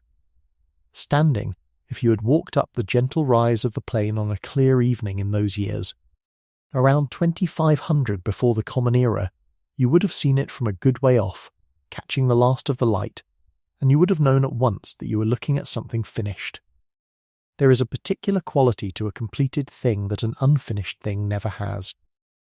A kind of stillness that settles into it, and Stonehenge, in those centuries, had finally put on that stillness like a person settling into a chair they had been building for their whole life. The great grey Sarsen circle stood whole, 30 tall uprights set close in their ring, and across their tops ran the lintels, a continuous level band of stone laid all the way round, 30 of them, curved each one just slightly, so that together they made a true circle in the air. Inside that ring stood the 5 great trilithons in their horseshoe, each a pair of uprights, capped by a single lintel, rising in graded heights toward the tallest at the closed end, the great trilithon, whose surviving upright still stands about 7 metres, some 24 feet into the sky, with a good deal more of it buried below the turf to hold it steady. Because the people who raised it understood, without any of our instruments, that a stone that tall needs almost as much of itself hidden as shown, which is, when you think on it, rather good advice for a great many things. It had taken lifetimes. It had taken the grandparents of the people now standing beneath it, and their grandparents before them, and the sledges and the ropes and the antler picks, and the patient hammerstone dressing of every face. And now here it was, gleaming pale where the fresh-worked sarsen showed its lighter grain, not yet greyed and lichened as we see it, but bright, almost bone-bright in strong sun, a ring of worked stone standing on an open plain that had held monuments for 1,000 years, but had never held anything quite like this. And if you had drawn close enough to lay a hand on one of the uprights, you would have found that the finish was not rough at all. The stone had been dressed, worked over patiently with hammerstones until the faces were smoothed and squared and the whole enormous shape pulled into a deliberate order, and along the tops the joinery would have made a carpenter smile. For the lintels did not simply rest on the uprights and hope for the best. Each lintel was held down by knobs of stone left standing proud on the top of each upright. Fitting up into hollows cut in the underside of the lintel, the jointed joiner would call a mortise and tenon, and each lintel was joined to the next around the ring, end to end, by a tongue on one and a groove on the other, so that the whole crown of stone locked itself together into a single running band. These are woodworkers' joints. They are the joints you would use to build a fine timber frame, and here they are, rendered in stone, by people who thought about wood, who lived among timber houses and timber posts, and who carried the habits of the carpenter up onto the greatest stones they would ever move. There is something deeply touching in that, in the sight of a people reaching for the biggest and most permanent thing they could imagine, and reaching for it with the gentle, careful hands of joiners, as though the stones were only a very large piece of woodwork that happened to be made of rock. It is worth pausing here, in the calm, to simply let it stand in the mind, whole and new and quiet, before we ask the 2 soft questions we have carried all along, which are, as ever, how and why. We have spent long evenings on the how. Tonight, in the completed temple, we can finally lean toward the why. And the first and clearest answer is written not in the stones themselves, but in the way they are turned. For Stonehenge does not face nowhere. It is not set down at a random angle on the grass, the way a person might drop a ring of chairs. It is aimed. The whole monument is built along a single line, an axis running through the open end of the horseshoe, out between the stones, and away across the plain, and that line is not chosen by chance or by taste. It is chosen by the sun. Stand at the heart of the horseshoe on the morning of the longest day of the year, at midsummer, and the sun climbs up out of the northeastern horizon along that very line, rising up over the plain in roughly the direction the monument opens toward, and in the other direction, exactly opposite, half a year away, on the shortest day of the year, at midwinter, the sun sinks down and sets along the same axis reversed. One line, two suns, the two hinges of the whole turning year, the moment the light stands highest and the moment it stands lowest, caught and held in a frame of stone. This is the thing that lifts Stonehenge out of the ordinary, and it is worth saying plainly, and slowly, because so much nonsense has been hung upon it. The alignment is real. It is not a modern flattery reed backward into old rocks. The builders meant it, and they went to enormous trouble to mean it, dressing and setting stones weighing on the order of 25 and 30 tons, so that a sightline between them would ring true to a sunrise, which is a very great deal of labour to spend on a thing that is, at bottom, a calendar. Out beyond the circle, on that same solstice line, stands one stone alone, set apart from the ring, leaning a little, unshaped, rougher than its dressed companions, and this is the heel stone. It stands on the avenue, outside the earthwork, out where the line runs away toward the northeast, and to a watcher standing within the stones at the dawn of midsummer, the sun comes up near it, climbing the sky just off its ancient shoulder. For a long time the heel stone was spoken of chiefly as the midsummer marker, the stone the sun rises over on the longest day, and so it is often described, and there is truth in it, and if you have ever seen the photographs of the crowds gathered there in the short summer night, waiting for that sunrise, you have seen the living end of a very old habit of watching. But here we come to one of those gentle turns that the patient study of the stones has given us, the sort of quiet correction that does not overturn the story, but deepens it. For a growing number of the people who have spent their lives measuring and thinking about this place have come to believe that midsummer, bright and popular as it is, may not have been the true heart of the matter. They look at the way the monument is shaped, at the way the tallest trilithon closes the far end and the whole horseshoe opens toward the midsummer sunrise, and they notice that a person standing outside on the avenue, looking in, along the approach, would be looking toward the midwinter sunset, watching the shortest day's sun go down into the frame of the great stones. And that, when you sit with it, is a very different feeling from a summer dawn. Midsummer is the year at its fullest, the light at its most generous, the easy season, and it is a fine thing to celebrate, but it needs no encouragement. It is midwinter that asks something of people. Midwinter is the pit of the year, the longest night, the cold that has not yet finished, the dark that seems, if you did not know better, as though it might simply keep deepening and never turn. And the whole miracle of the solstice, the thing worth building a temple to mark, is that it does turn. On the shortest day the sun reaches its lowest, sinks along that stone-held line, and then, imperceptibly at first, begins to climb back. The dark has a flaw, the light comes back. If you were a farming people whose whole life ran on the return of the growing season, whose stores were thinning through the cold months, who watched the sun sink lower and lower and needed, with something close to their whole heart, to know that it would rise again, then the moment that mattered most was not the easy triumph of midsummer, but the turning point in the dark, the promise kept at the bottom of the year. And a temple that framed that turning, that caught the setting midwinter sun, and held it between two of the greatest stones ever raised in that land, would not be a monument to a season. It would be a monument to trust, to the return of the light, to the reliable, unhurried, almost stubborn habit the world has of coming back around. There is something enormously restful in that thought, and it is worth lingering in before we move on, because it is, in a quiet way, the deepest answer the stones can give to the question of why.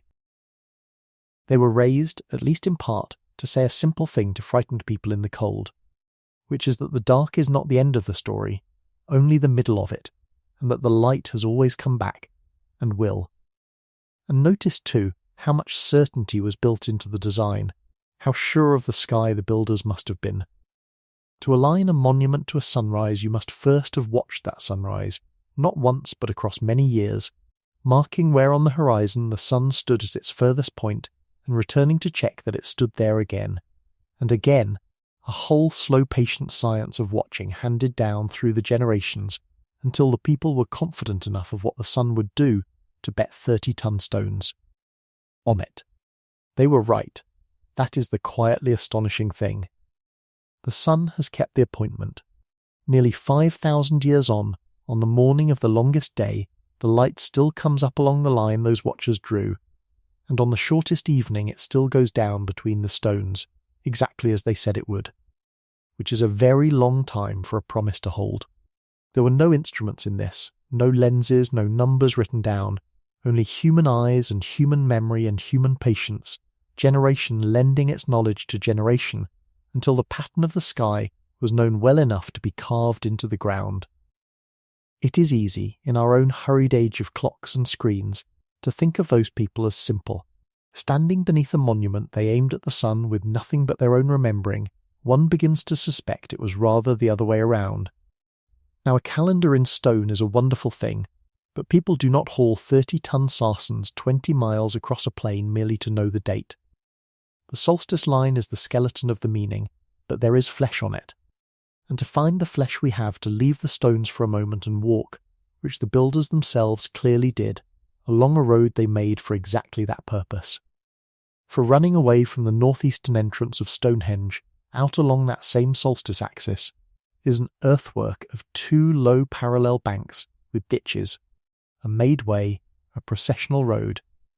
And this is the avenue. It leaves the stones heading toward the midsummer sunrise, runs straight for a good stretch, and then, some way out, it bends and turns and makes its patient way down across the land, and it keeps going, for the better part of 2 miles, all the way down to the bank of a river. The river is the Avon, the same slow chalk country river that still winds through that part of Wiltshire, and the avenue joins the stones to the water, ties the dry sacred hill of the temple to the living, moving river below by a road built for walking in company. And once you know that the avenue runs down to the river, a much larger shape begins to come clear across the whole landscape, and it is one of the most beautiful ideas that the modern study of this place has given us, and it belongs, more than to anyone, to the archaeologist Mike Parker Pearson and the years of work he and his teams poured into the ground all around Stonehenge. Because Stonehenge, it turns out, was never meant to be understood alone. It was one half of something. Follow the river Avon upstream a couple of miles, and you come to another great monument, and it is here that we must bring back into the story the place we have already spent a warm evening inside, the builder's own settlement, the village of the living, Durrington Walls. Durrington Walls sits up above the river about 2 miles northeast of the stones, and in the very years the Saracens were being raised, around 2500 before the Common Era, it was one of the largest gatherings of people anywhere in that world, a great banked enclosure with houses inside it and rings of tall timber posts, and, as we have seen, the scattered wreckage of feasting on a scale that still astonishes the people who dig it, the mounded bones of pigs by the thousand, the leavings of midwinter feasts to which people came. We now know from the chemistry locked in the animal's own teeth and bones from every corner of Britain. And here is where the 2 halves lock together into a single, quiet, breathtaking whole. Durrington, the place of the living, was built of wood, of timber circles and timber houses, warm, perishable growing stuff, full of noise and smoke and feasting and the mess of daily life. Stonehenge, the place of the dead and the ancestors, was built of stone, cold and hard and permanent, silent, set apart, a cemetery from its very beginning. And each of them had its own avenue running down to the River Avon, its own road to the water. So that the shape Parker Pearson saw, laid out across the whole plain, was a great geography of life and death joined by a river. The living gathered at Durrington in the wood, and feasted most of all at midwinter, and then, it seems, they came down their avenue to the river, and travelled along the water, downstream, from the world of the living toward the world of the dead, and came up the other avenue, up the long processional way, to the stones, bringing perhaps the burnt bones of their dead, or the memory of them, to the silent house of the ancestors on the hill, wood for the living and stone for the dead, warmth for the short life and permanence for the long one, and the river running between them like the passage from the one to the other. Whether every detail of that model is exactly right, no one can swear, and the honest study of the stones is always ready to be corrected, but the broad shape of it. 2 monuments, 2 materials, 2 avenues, 1 river, the living and the dead, has the deep rightness of a thing that fits, and it turns the whole windswept plain from a scatter of separate wonders into a single vast idea worked into the land itself. And that, at last, is the fuller answer to why. Not one answer, but several, braided together. Stonehenge was a calendar, catching the turning of the year at its 2 hinges and promising the return of the light out of the dark.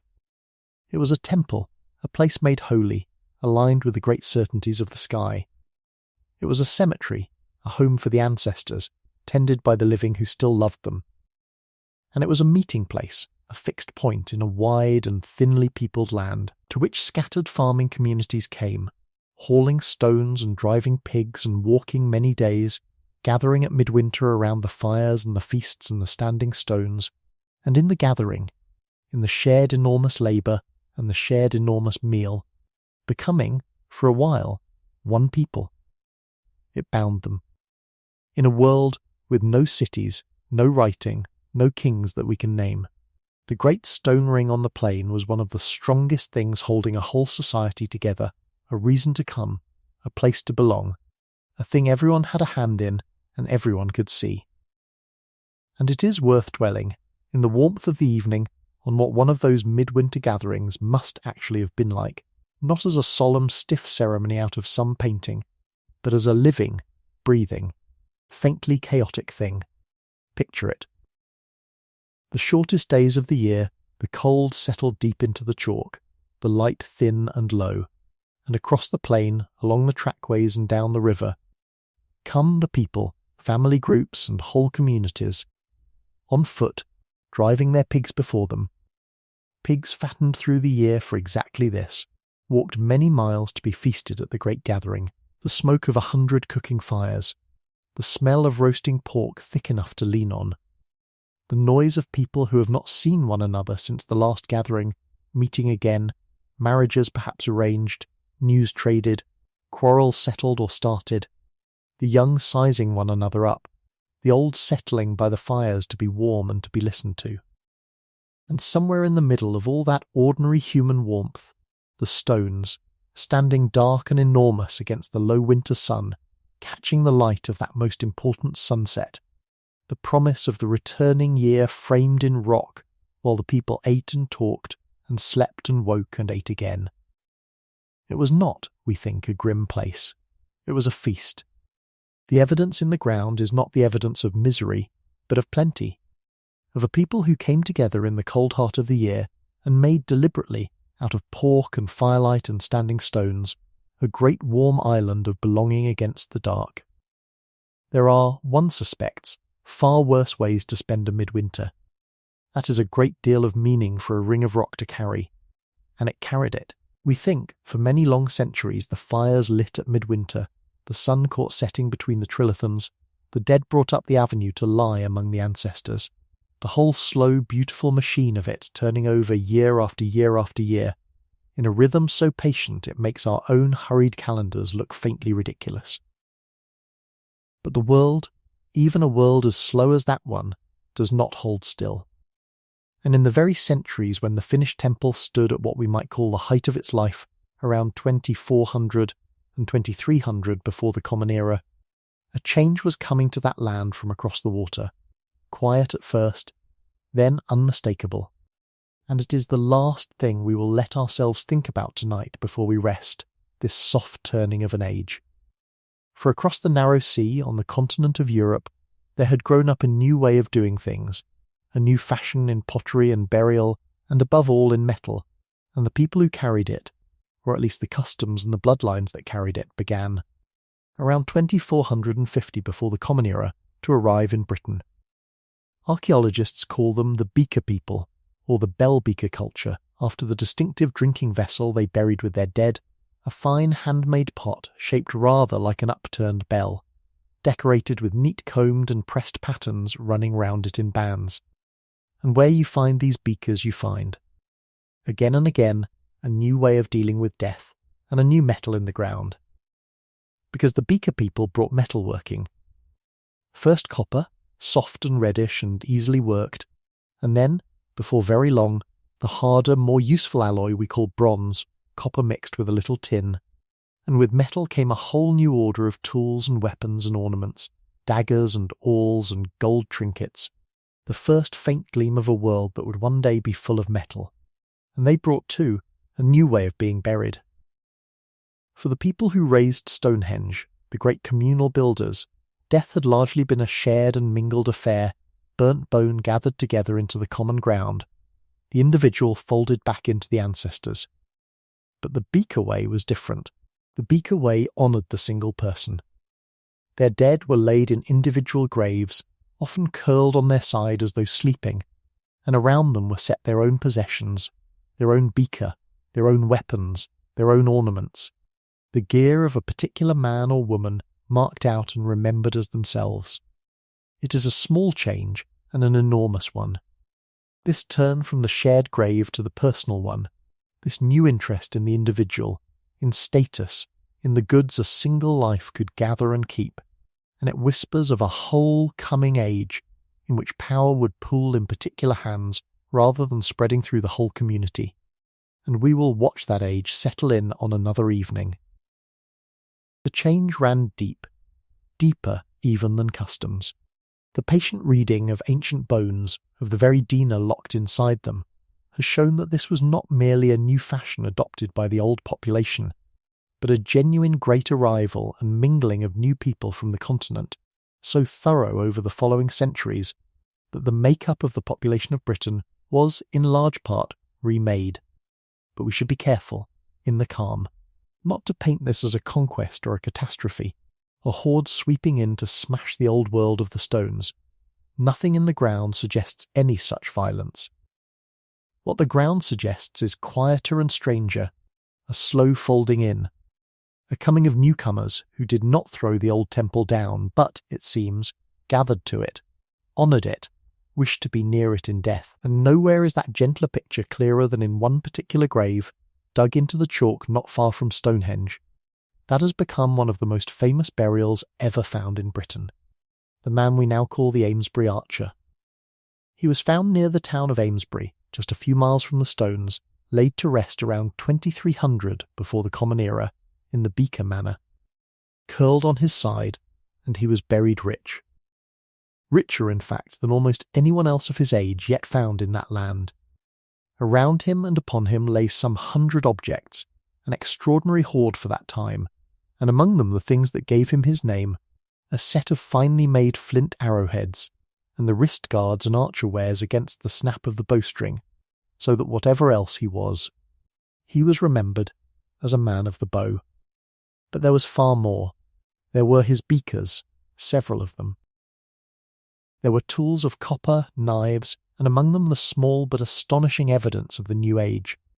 For he had with him objects of gold, a pair of little gold ornaments that are among the very earliest gold yet found in Britain, and he had, too, a stone that was a metal worker's tool, a cushion stone for working metal, which has led many to wonder whether this man was himself one of the new smiths, a worker of the marvellous shining stuff, a person of rare and valued skill in a world only just learning what metal could do.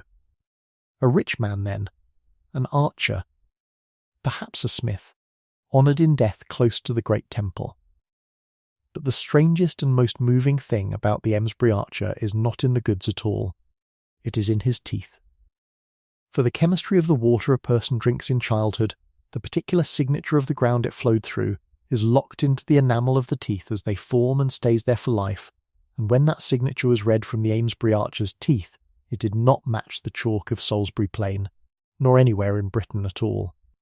It matched, as nearly as such things can be told, the cold mountain country of Central Europe, the region of the Alps.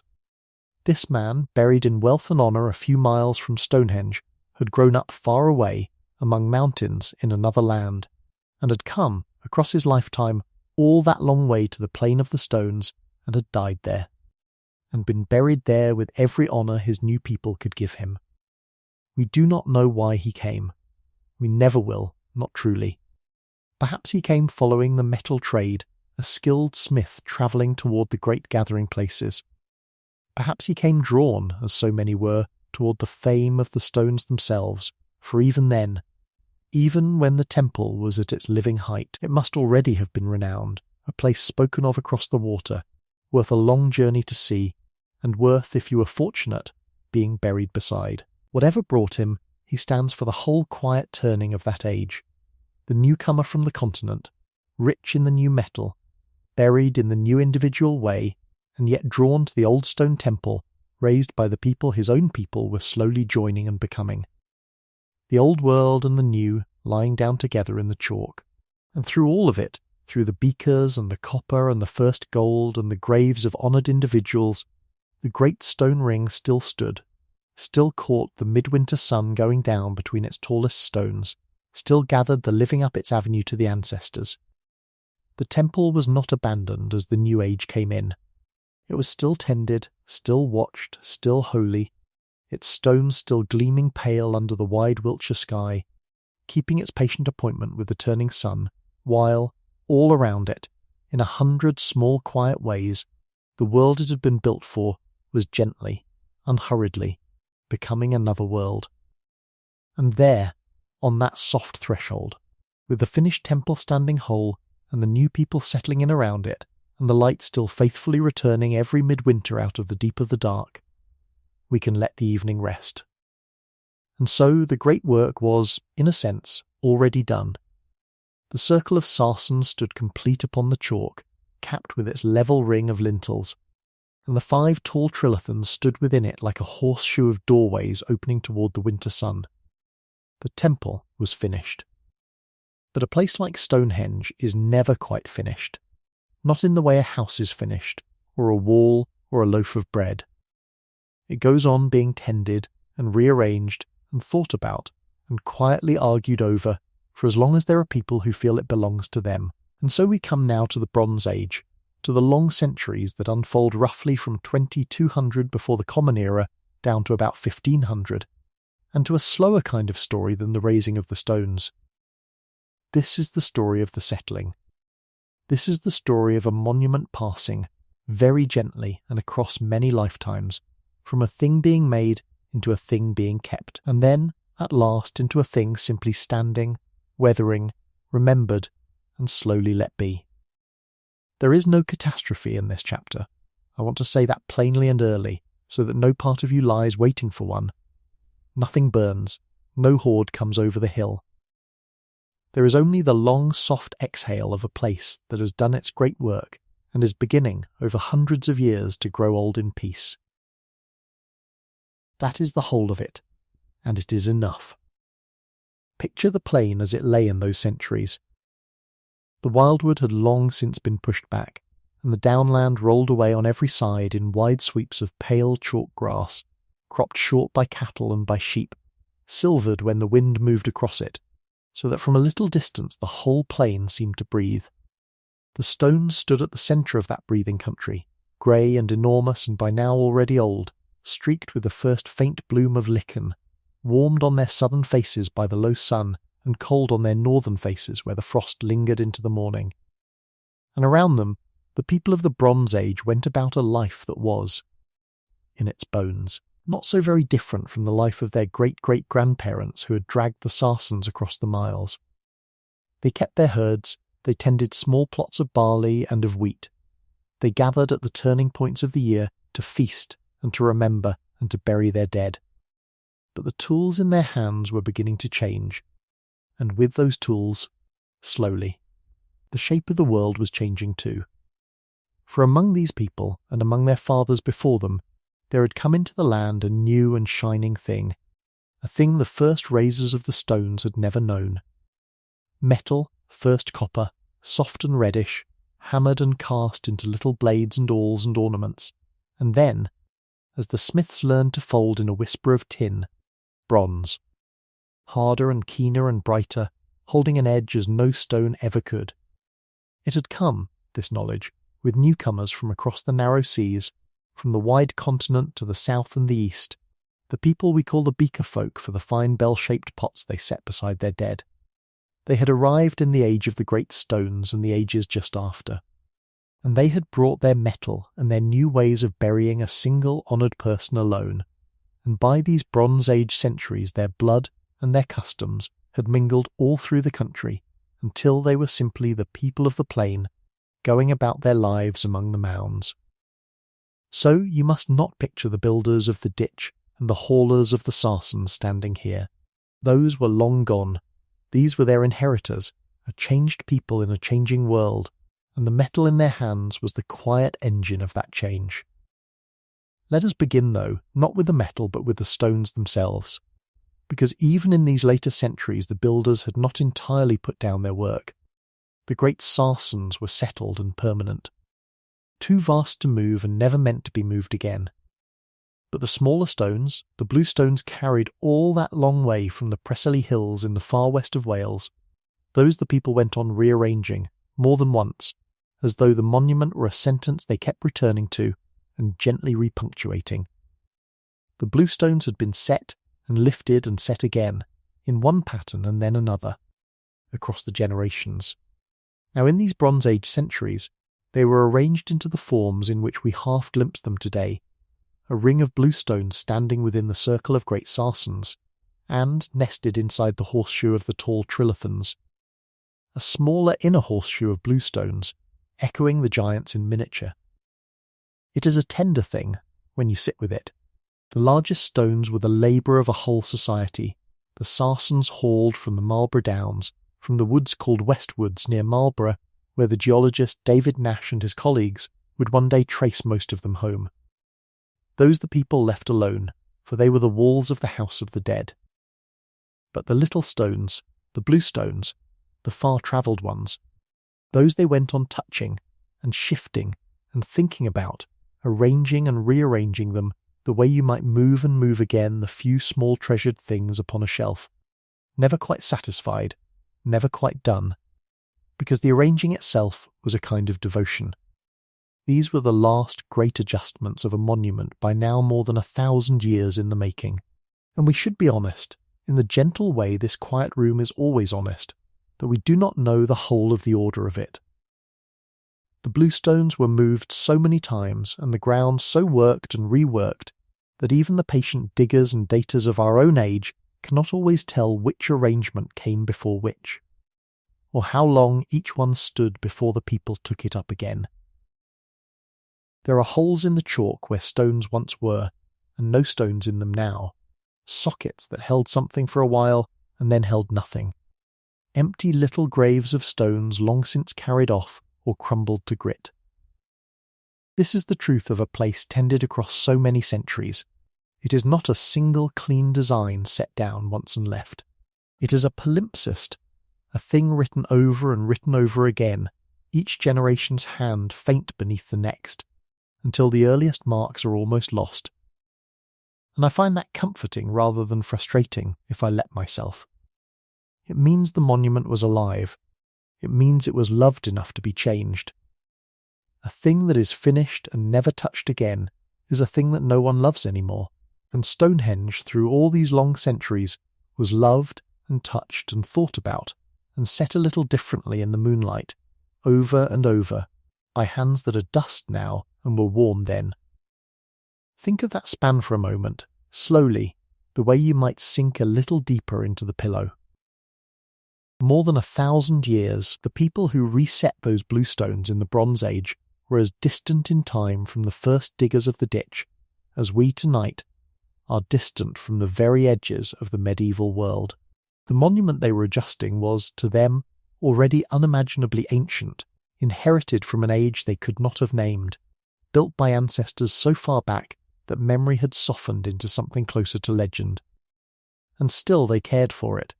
Still they carried the small stones a few feet this way, a few feet that, and packed the chalk around their bases, and stepped back and looked, and were satisfied for a while.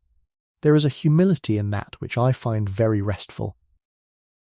They did not tear it down to build something newer and grander of their own. They kept it, and they tuned it, and they handed it on.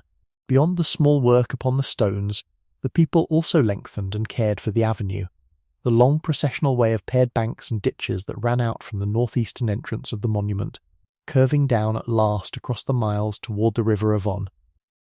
It had been begun in the age of the great stones, laid out along the line of the solstice sun, and now in these later centuries it was extended and maintained, a road not for carts or for trade, but for the slow ceremonial walking of people at the turning of the year, feet upon chalk, moving between the river of the living and the stones of the dead.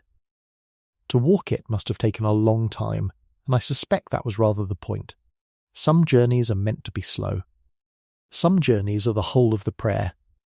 There is a modern habit, and I say this without any scolding, of wanting to get everywhere as quickly as we possibly can, and then wondering, once we have arrived, why the arriving felt like so little. The people who laid out and lengthened this long chalk road understood something we have half forgotten. They built the slowness in on purpose. They made the approach itself into the meaning, so that by the time a person came at last within the shadow of the stones, they had already been walking toward them, in body and in mind, for the better part of a day. The stones were not a destination you stumbled upon. They were a place you earned, one slow footstep at a time, along a road built to be walked slowly. And perhaps, as you lie there tonight, you might let that be a small permission to yourself, to arrive at your own rest slowly, in no hurry, one soft breath at a time, the way those far-off people came to their stones. But if you were to lift your eyes from the stones themselves in these Bronze Age centuries, and look out across the wide plain around them, you would see the truest sign of how the world was turning. For the plain was filling, quietly and steadily, with the dead. Not in a single great cemetery as in the far-off first days of the monument, when the burnt bones were gathered into the ring of pits, but scattered across the downland in mounds, in the gentle grassy humps that we call round barrows. All around Stonehenge they rose, in ones and twos and in long straggling lines that followed the ridges of the land, so that a person standing at the stones would have seen, on every horizon, the low green swellings where the important dead were laid. The Bronze Age was an age of the barrow. There is a soft pleasure in imagining that plain as it must have looked in the long light of a summer evening in those days, the grass gone to seed and gold, the cattle moving slowly down toward the water, and everywhere upon the higher ground these gentle green mounds, rounded and grassed over, each one a person, each one a grief long since worn smooth by time. They were not grim to look upon, I think. They would have been simply part of the country, as familiar as hills, the resting places of grandparents and great-grandparents and the dim-honoured dead beyond them, so that a person walking home in the dusk walked always among their ancestors, and was never quite alone upon the plain. The dead were not shut away in those days. They were kept close, laid out upon the open downland in sight of the living, in sight of the stones, gathered in their green mounds where the evening light could find them. Where the earliest farmers had buried their people together, communally mingling the bones of many in the long earthen tombs, the Bronze Age laid its dead singly, each beneath their own mound, each with their own name now lost to us, but plainly once well known. There were clusters of these barrows in particular favoured places, on the higher ground where they would catch the eye and the light. One such gathering lies at a place we call Normanton Down, a little to the south of the stones, a whole quiet company of round barrows strung along the ridge, and here and there among the many, a few of these graves, when they were opened in far later centuries, gave up a richness that tells us something of how the world had shifted. The most famous of them we call the Bush Barrow, one of the mounds upon that southern ridge within sight of Stonehenge. Beneath it lay a man, laid out with great care, and set about with treasures such as the first builders of the monument had never owned and could scarcely have imagined. There was gold, worked into ornaments, a lozenge of thin gold sheet, finely scored with patterns, another smaller lozenge, a gold belt fitting. There were daggers, one of them with a hilt that had once been decorated with many thousands of tiny gold pins, each finer than a hair, set into the wood in swirling patterns so small and so patient that the eyes of the person who set them must have ached in the firelight. There was a great stone mace head, a mark of authority, a thing carried not to work but to be seen. Here, plainly, was a person of consequence, a chieftain or a leader or a keeper of some sacred office, buried in wealth and pride within sight of the old stones, as though even his death wished to keep company with the ancestors. We do not know his name. That is worth saying softly and letting settle. For all his gold, for all the thousands of tiny golden pins that some patient soul pressed into the wood of his dagger by firelight, for all that he was plainly a great man in his own day, known and feared and honoured across the plain, his name has gone entirely out of the world. Not a whisper of it survives. He is to us only the shape he left in the earth and the bright things laid beside him, and that shape and those things are all the memory he has. There is something in that which quiets me every time I sit with it. The most powerful person on the plain, buried with a king's worth of treasure in the age of bronze, is now as nameless as the humblest of the diggers who once shovelled chalk for the first ditch. Time is a great leveller, and it works slowly, and it works upon everyone, and there is, strangely, more peace in that thought than sorrow, if you let it be. It means the striving quiets in the end. It means the plain takes everyone gently back. And this is the quiet lesson of the Barrows, if we sit with it gently. The world was learning to prize the single powerful person. Where once the great labour had belonged to everyone, the whole community dragging the Sarsens together, feasting together, burying their dead together in the common tombs. Now there were individuals who stood a little apart, who owned fine things, who wore gold, who were laid to rest alone beneath their own hills. This is not a wickedness, and I do not tell it as one. It is simply a change, one of those slow tectonic shifts in how people arrange themselves, and it is bound up with the metal that was passing, in these centuries, from hand to hand across the land. For the gold in the bush barrow, and the copper and the bronze in the daggers, and the trade that carried such things the length and breadth of the country, and across the narrow seas beyond, all of this belonged to a new kind of world. Metal could be owned. Metal could be gathered, and hoarded, and given, and it made some people richer and more powerful than others, in a way that antler picks and baskets of chalk never had. And a world that prizes the powerful individual is a world with less need, perhaps, for the vast shared labour of a monument that belonged to everyone and to no one. And so we come, very softly, to the quieting. I have been circling it, the way one circles a subject one is reluctant to disturb, and now let us simply sit down beside it, because it is nothing to be afraid of. Across these Bronze Age centuries, the great communal work at Stonehenge was, gradually and without any single deciding moment, no longer renewed. There came no last day. That is the thing to hold on to. There was no final gathering at which the people declared the temple closed, no ceremony of ending, no severing. It was far gentler and far vaguer than that, the way the end of most things is gentler and vaguer than we imagine. Simply the generations came and went, and each one did a little less. One generation reset the bluestones and packed the chalk. The next, perhaps, only walked the avenue at midwinter and left the stones as they were. The one after that came less often, and let the ditch silt a little, and did not mind. The feasts that had drawn people from across the whole of Britain, the enormous midwinter gatherings at the builders' settlement 2 miles off, at Durrington Walls, where the pigs had been roasted in their thousands, those too grew smaller and less frequent, and at last faded, until the great timber halls stood empty, and the feasting grounds went back to grass. It was not that anyone stopped caring, it was that the caring changed its shape, and flowed into other channels, into the barrows and the metal and the smaller, closer loyalties of family and of chieftain, and the old stones were left more and more to their own long patience. Consider how gentle a thing that truly is, when you set it beside all the endings we are usually told about, the ones with fire and sword and the fall of great towers. There is no such ending here.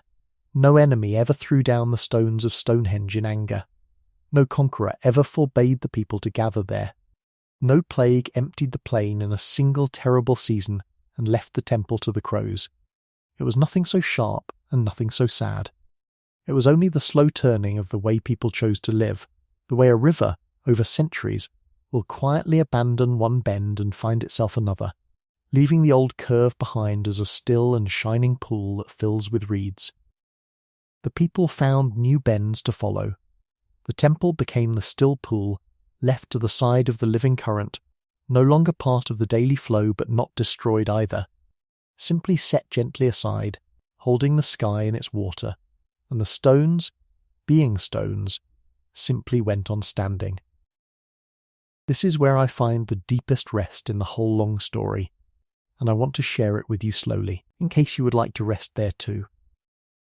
Imagine the monument through those centuries of quieting, no longer at the centre of great gatherings, no longer ringing with the labour of hundreds, but standing, day after day and year after year, through weather that no one recorded, because there was no longer any reason to record it. The summer sun crossed the lintels and warmed the grey faces of the uprights, and the swifts turned in the high air above them.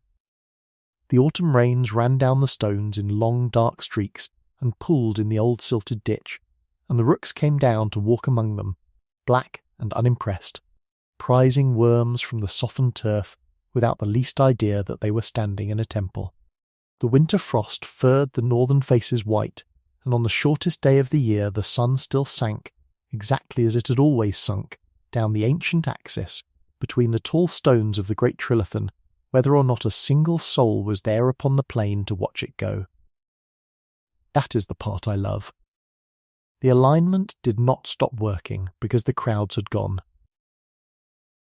The midwinter sun kept its appointment with the stones every year faithfully in the empty cold, for no audience at all, the way a clock in a shut and forgotten house goes on quietly keeping the time.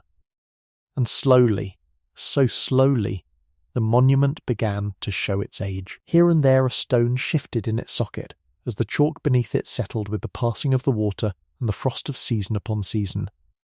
Here and there an upright leaned, by a hand's breadth, then by more, tilting patiently toward the earth across the span of many lifetimes, the way an old tree leans. In time, though this belongs mostly to the ages after the ones we are following tonight, a stone would now and then come down altogether, a lintel slipping from its high place, a great upright lying at last full length in the grass where it had stood upright for 1,000 years and more, coming to rest among the daisies with a slowness we can only imagine, since no one was there to hear it, or if they were, they left us no word of it.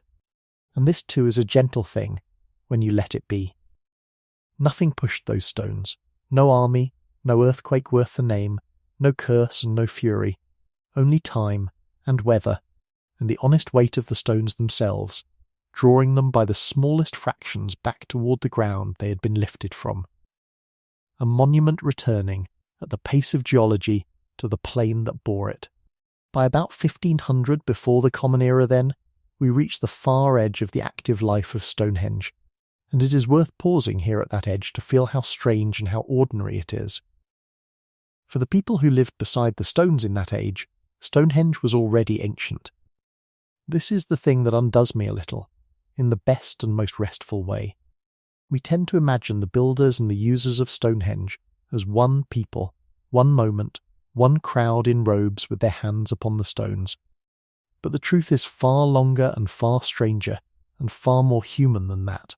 The people going about their lives on the plain around 1500 before the Common Era were as far removed from the raising of the Sarsens as we are removed tonight from the High Middle Ages.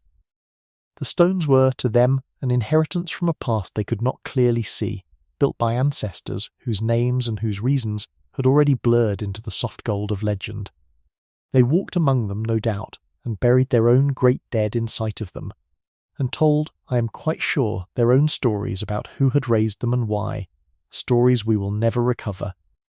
Stories that were probably already a little bit wrong, in the tender way that stories about very old things are always a little bit wrong. The myth-making had, in other words, already begun, right there on the plain, thousands of years before Merlin was ever dreamed of, thousands of years before anyone thought to blame the Druids or the stars. Wherever there are very old stones and people to look at them, there will be wondering, and wherever there is wondering there will be, gently and inevitably, a little inventing. That is not a flaw in us.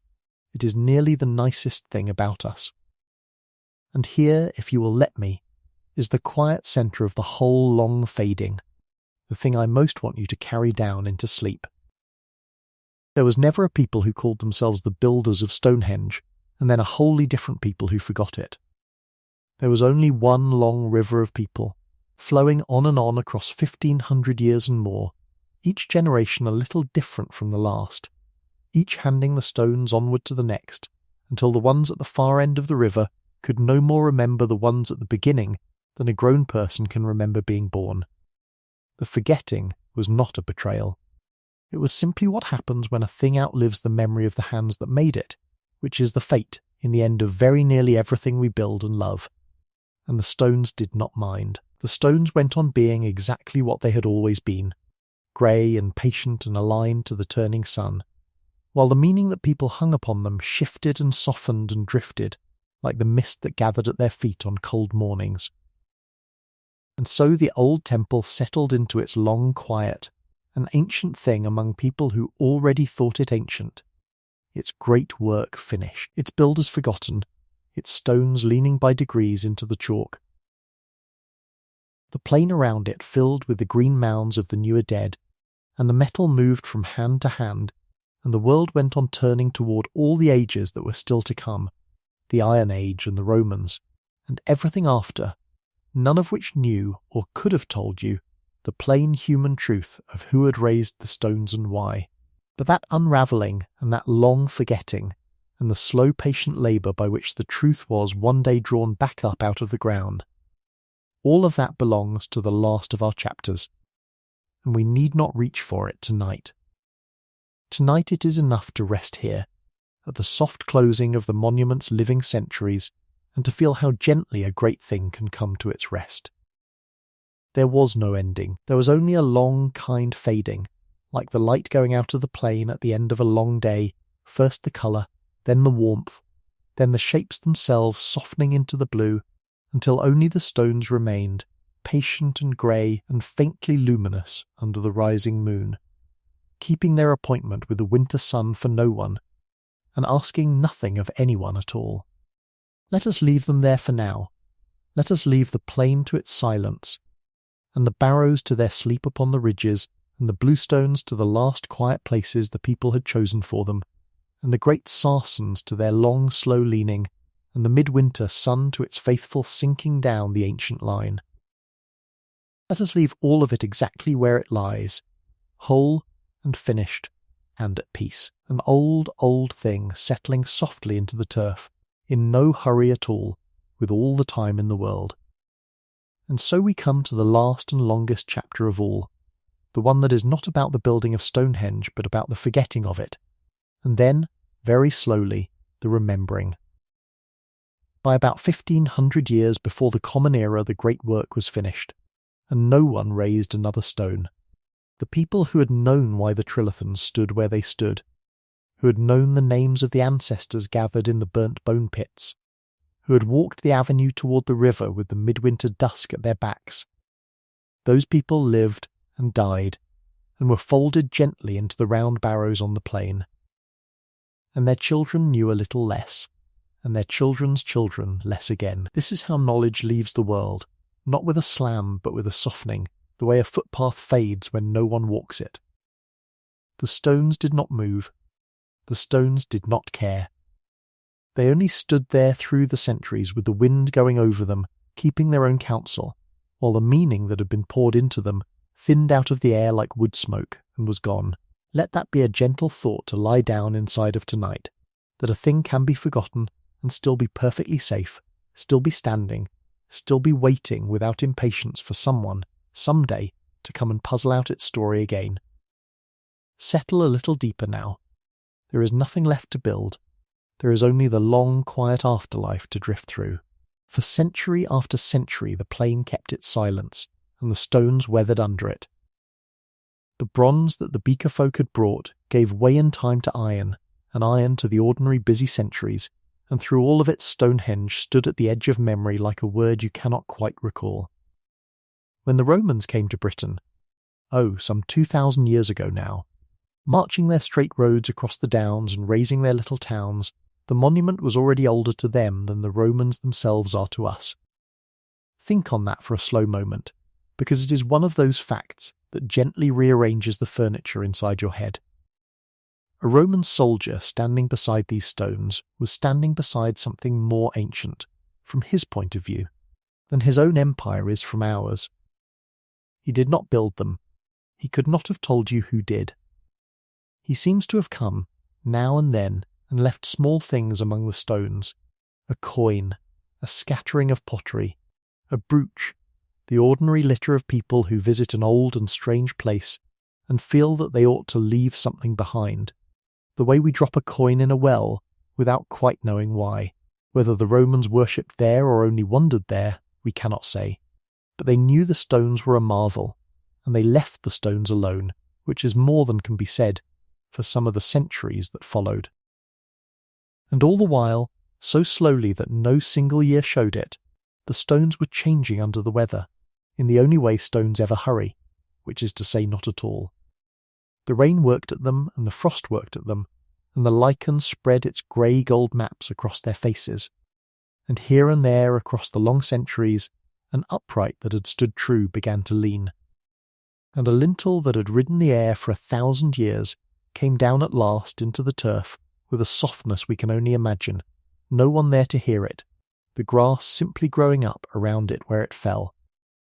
This is not ruin, not really, not the way a burnt house is ruin. It is only an old thing settling, the way an old dog turns 3 times and lies down. The monument was not being destroyed. It was being weathered, which is a gentler word and a truer one, worn by the same patient hand of time that had worn away the memory of its makers. After the Romans withdrew and their roads went to grass, the people we call the Saxons settled the land, and it is to them, most likely, that we owe the very name we have been using all night. Stonehenge. It is an old English name, worn smooth by more than 1,000 years in the mouth, and when you take it apart it is really rather plain and rather lovely. The first half is easy. Stan. Stone. The stones themselves. The second half is the interesting one, and the scholars have argued it 2 ways. Both of them good. It may come from a word for a hinge, henk, because a lintel balanced across 2 uprights hangs there in the air the way a gate hangs on its hinge, poised, suspended, held up by nothing you can see from a distance. Or it may come from a word to do with hanging in the darker sense, a gallows, a gibbet, henson, so that Stonehenge means something like the hanging stones, or even the stone gallows, the great grey posts and crosspieces looking, to a Saxon eye, uncomfortably like the frame from which the condemned were hung. Either way the name is a picture, and it is a picture of stones that hang. It is worth pausing on the fact that the Saxons, naming the place, were doing exactly what we do.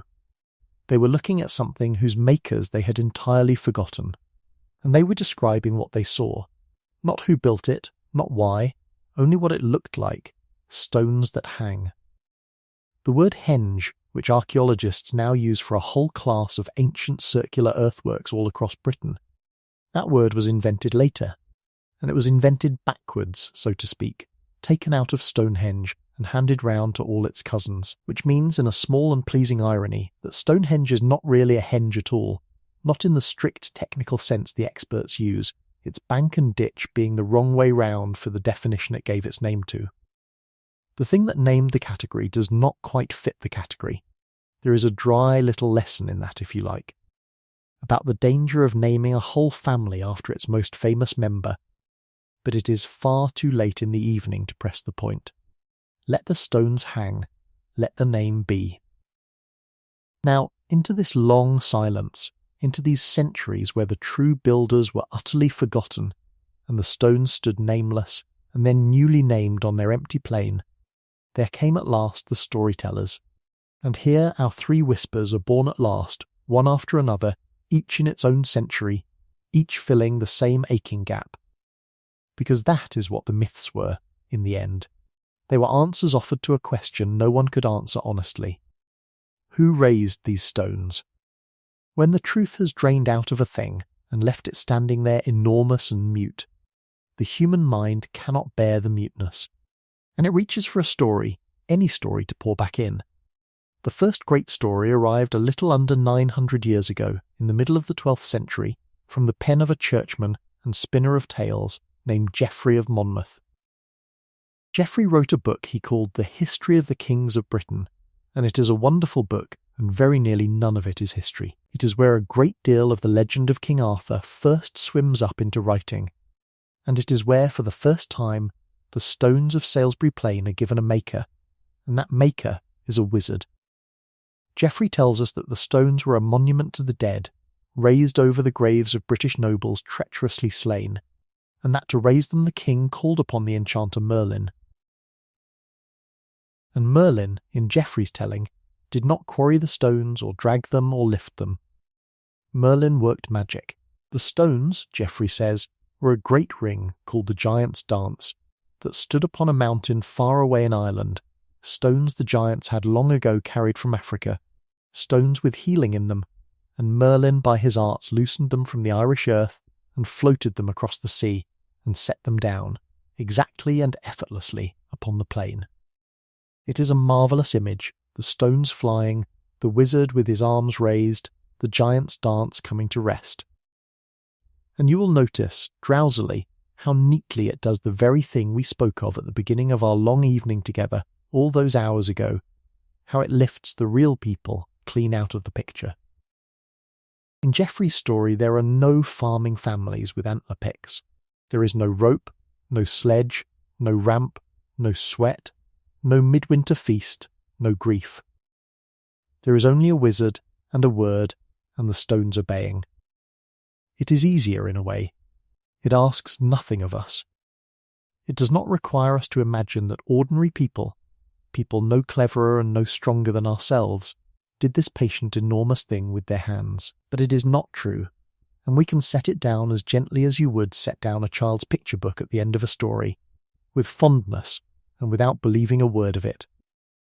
The second whisper took longer to gather, and it came not from a poet, but from scholars, which is why it fooled so many people for so long.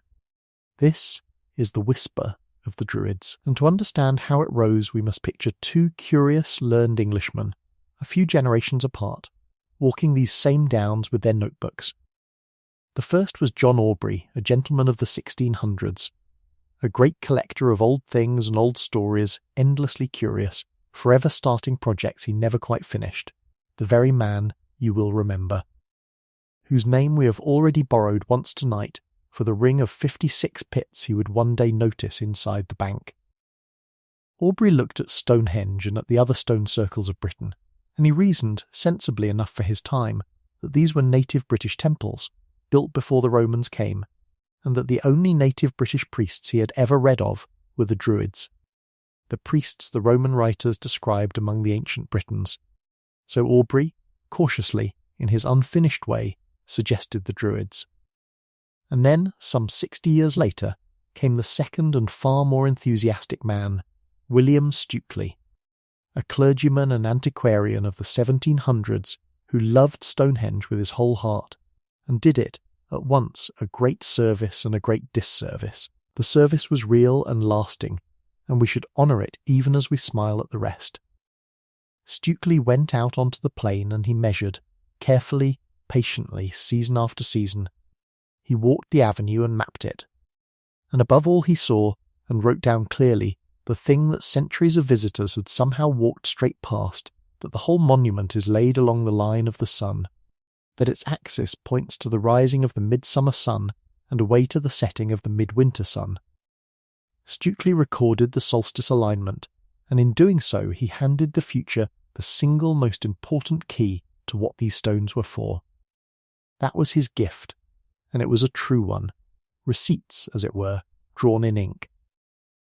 But Stukely also loved the Druids, loved them extravagantly, romantically, and he wrapped the whole monument in them, imagined white-robed priests and oak groves and solemn rites, and he wrote it all down so vividly and so lovingly that it lodged in the English imagination and would not come out. And so for the better part of 300 years, in poems and paintings and the fond belief of almost everyone, Stonehenge belonged to the Druids.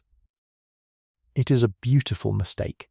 It is also, we now know, wrong by a margin so wide it is almost comic, and the margin is the gentlest debunking of all, because it needs no argument, only a calendar. The Druids were real, that is not in question. They were the priests of the Iron Age Celtic peoples, and the Roman writers met them and feared them and wrote them down, and they are a genuine part of the ancient story of these islands. But the Druids belong to the Iron Age, to the last few centuries before the Common Era, known to history from about 300 years before it. And Stonehenge, the great Sarsens, the Trilithons, the ditch and the Aubrey holes, all of it was already old, already ancient, already finished and fading, 2,000 years and more before the first Druid ever drew breath. Let that number settle over you like a blanket. 2,000 years. The distance from us tonight back to those Roman soldiers who found the stones already impossibly old. Stukely's Druids missed the builders by that whole vast gulf. To credit the Druids with Stonehenge is very nearly like crediting the people of today with a monument finished before the pyramids of Egypt. The robed figures who gather at the stones now to greet the midsummer sunrise, and they are a gentle and welcome sight, are a revival barely more than 100 years old. A lovely modern custom dressed in ancient clothes, honouring the stones without having raised them, which is a fine and human thing to do and no crime at all, so long as we remember which century is which. And the third whisper, the newest and the thinnest, we can lay down almost without lifting it. So little does it weigh. This is the whisper that says the stones are too wonderful for ordinary hands, that they must have been raised by visitors from the stars, or by the survivors of some drowned and forgotten super race, some Atlantis, some lost civilization cleverer than any we can name. It is a modern whisper, a creature of the last century or so. And it wears the costume of curiosity while doing the opposite of curiosity's work. For notice, once more, drowsily, what it does. It is the same trick as Merlin's, the same trick as the wizard floating the stones across the sea. It takes the achievement away from the people who actually achieved it. It looks at the patient, staggering, entirely human accomplishment of Neolithic farmers, and it says, no, surely not them. Surely not ordinary people with antler picks and rope and their own strong backs. It must have been someone from elsewhere, someone from the sky. And that, when you hold it up to the lamp, is not a generous idea at all. It is a small one. There is not a shred of evidence for it, not a single alien tool, not one line of writing, not a scrap of anything but the plain and honest record of human hands, the antler picks worn down with digging, the hammerstones, the joints cut carpenter fashion into the Sarsens. So we set that whisper down too, kindly, the way you would close a garish paperback you did not much enjoy, and we turn instead to the thing that actually recovered the truth, which is not magic and not aliens and not white-robed priests, but the slow, patient, unglamorous, deeply human work of people digging carefully in the chalk and writing down exactly what they found. This is the part of the story I love best, and it is the perfect thing to grow sleepy over, because it is so calm. No thunderbolts, no revelations from the sky, only careful people, generation after generation, kneeling in the dirt with a trowel and a brush and a notebook, asking the stones honest questions and waiting patiently for honest answers. It begins, really, with those same curious antiquarians, Aubrey with his notes and Stukely with his measured solstice line, who for all their fond mistakes about Druids were doing the first true thing, which is to look closely and write it down. Then, as the centuries turned, the looking grew sharper and more careful. Around the turn of the 20th century, a man named William Gowland, who had learned his exactness in the world of metals and mining, was called in when a great leaning stone needed straightening, and he treated the ground around it not as a quarry to be ransacked, but as a page to be read, recording every layer, every antler pick, every chip of stone, with a patience that set the pattern for everything after. In the middle of the 20th century, Richard Atkinson dug and studied and wrote the book that a whole generation would read, and though later work would correct him here and there, as later work always does, he brought the stones into the modern age of careful excavation. And then, quietly, in those same middle years of the century, came the tool that changed everything. The one that finally let the stones tell their own age, radiocarbon dating. The patient reading of the slow clock that ticks inside every once living thing, inside the red deer antler of a pick left in the ditch, inside a fragment of burnt human bone from the Aubrey holes. For the first time, people could ask the chalk not who or why but when, and get a true answer, a number, drawn from the bone itself. And the numbers came back astonishing, older than the Druids by 2,000 years, older than anyone had dreamed. The stones, questioned honestly, confessed their true and enormous age, and the whole false chronology of wizards and Iron Age priests simply fell away. Not because anyone argued it down, but because the evidence quietly outvoted it. And still the patient work went on, closer to our own time now, and every decade it has handed us another receipt, another true small marvel to set in place of the old comfortable guesses. In the years around the turn of this present century, the archaeologist Mike Parker Pearson and his teams turned their attention not only to the stones but to the ground for miles around, and it was their patient digging at Durrington Walls, that great vanished village 2 miles off with its mountains of feast bones, that gave us the warm human picture we rested in earlier. The builders as well fed, willing, gathered communities, and the gentle model of the two worlds joined by the river, the living in their timber halls and the ancestors in their standing stone. And the receipts kept coming. In the year 2020, a study led by the geologist David Nash took the science of the stones themselves to a new fineness, reading the very chemistry of the great Sarsens like a fingerprint, and matched most of them to one particular patch of the Marlborough Downs, a place called West Woods, so that we now know, not guess but know, where the giants came from. And then, only very recently, in the year 2024, came perhaps the most astonishing receipt of all.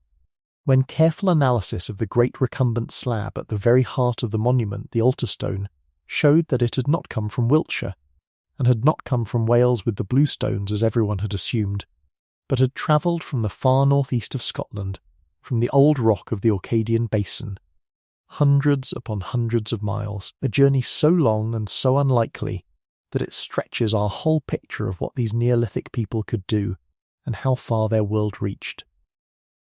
No wizard carried that stone. Ordinary hands carried it, across almost the entire length of the island of Britain, for reasons we are still gently puzzling out, and the wonder of that true fact is worth 1,000 wizards. That is the quiet triumph of the whole long story. Every time we set down a magical answer and picked up a trowel instead, the truth turned out to be not smaller than the legend, but larger, and warmer, and far more astonishing, because it belonged to people, to real, tired, clever, grieving, feasting, ordinary people, and therefore it belongs, a little, to us. And in the last small stretch of the story the stones passed, as old and cherished things do, into modern care. For long centuries Stonehenge simply stood on private land, part of one estate or another, visited by the curious, sketched by artists, sometimes chipped at by souvenir hunters with hammers, which makes one wince a little, standing open to the weather and the sheep. And then, just over 100 years ago, in the year 1915, in the middle of a terrible war, the whole monument came up for sale at an auction, the stones and the land around them sold under the hammer like a parcel of furniture. And a local man named Cecil Chubb, so the pleasant story goes, went along to the auction, some say almost on a whim, and bought Stonehenge for £6,600. He owned it, the whole ancient marvel, for a few short years. And then, in the year 1918, Cecil Chubb gave Stonehenge away.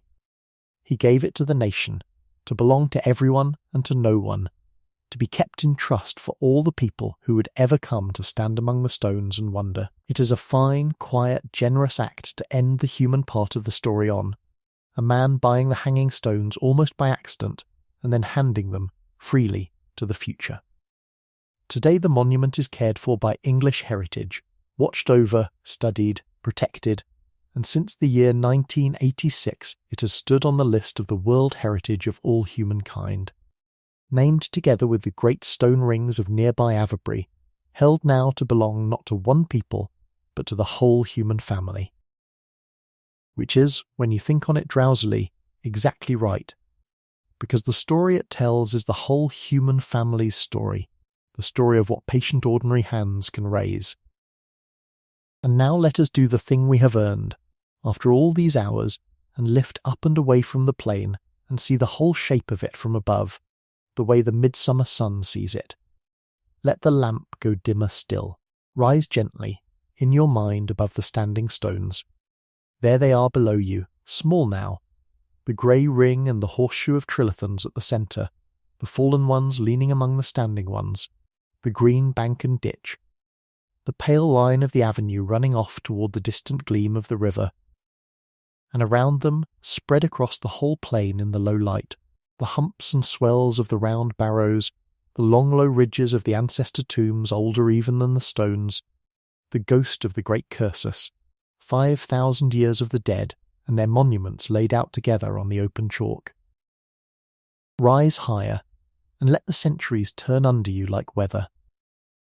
See the first hunters and their tall pine posts on the bare plain after the ice. See the first farmers come, clearing the wildwood, raising the long barrows. See the diggers with their antler picks scratch the first great circle into the turf and lay their burnt bone dead within it. See the Sarsons come sledging in from the north, and the bluestones from the far Welsh hills and the one strange slab from distant Scotland, and see them rise, upright and lintel, until the ring stands whole and gleaming and new. See the midwinter fires at Durrington, and the crowds coming from across the land. See the beaker folk arrive with their copper, and the barrows multiply, and the great work slowly, gently cease. See the Romans pause and wonder and leave a coin. See the Saxons name the hanging stones. See the wizard and the Druids and the whispered visitors from the sky rise up out of the forgetting, and be at last patiently laid down again. See the diggers kneel with their trowels and their slow, careful clocks, and give the stones their true age back. And through all of it, through every single one of those 5,000 turning years, see the one thing that never changes. The thing that is happening even now, tonight, while you lie here so warm and so heavy and so nearly asleep. Every midsummer, without fail, without magic, needing no one's belief to do it, the sun climbs up over the edge of Salisbury Plain and sends its first long light straight down the ancient axis, along the avenue, past the Heelstone, into the heart of the ring, exactly as the builders meant it to, 5,000 years ago. They are gone. Their names are gone. Their language is gone. But the line they drew between the stones and the sun is still true, still kept, still answered by the sky each year. That is what they left us. Not magic, not a mystery to be solved by wizards or starfolk, but something far greater. A piece of the turning world caught and held in standing stone by ordinary human hands, and handed down and down and down, across 200 generations, all the way to us. Tonight, history is not somewhere else. It is not long ago and far away. It is the ground beneath our feet, and the light on the stones, and the patient hands that reach toward the same sun we will see rise tomorrow. And now the lamp is very low, and the plain is dark and soft and safe, and the stones are keeping their long watch without us. There is nothing left to do. There is nowhere you need to be. Are you still awake? It is all right if you are not. The stones do not mind, and neither do I. Let the last of the day slip all the way from your shoulders now. Let your breathing go slow and long, in and out, like the wind going over the grass on the plain. Let the numbers and the names and the years drift away like wood smoke, none of them needed now, all of them safe, all of them kept.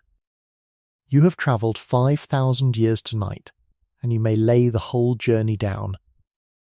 Close your eyes. Let the great stones stand in the dark without you. Let the sun rise for them tomorrow, whether you are there to see it or not. Rest now, deeply and easily, held in the oldest and gentlest truth there is, that ordinary hands made wonderful things, and that you are one more pair of ordinary hands, and that it is enough, and that you may sleep. Good night and sweet dreams.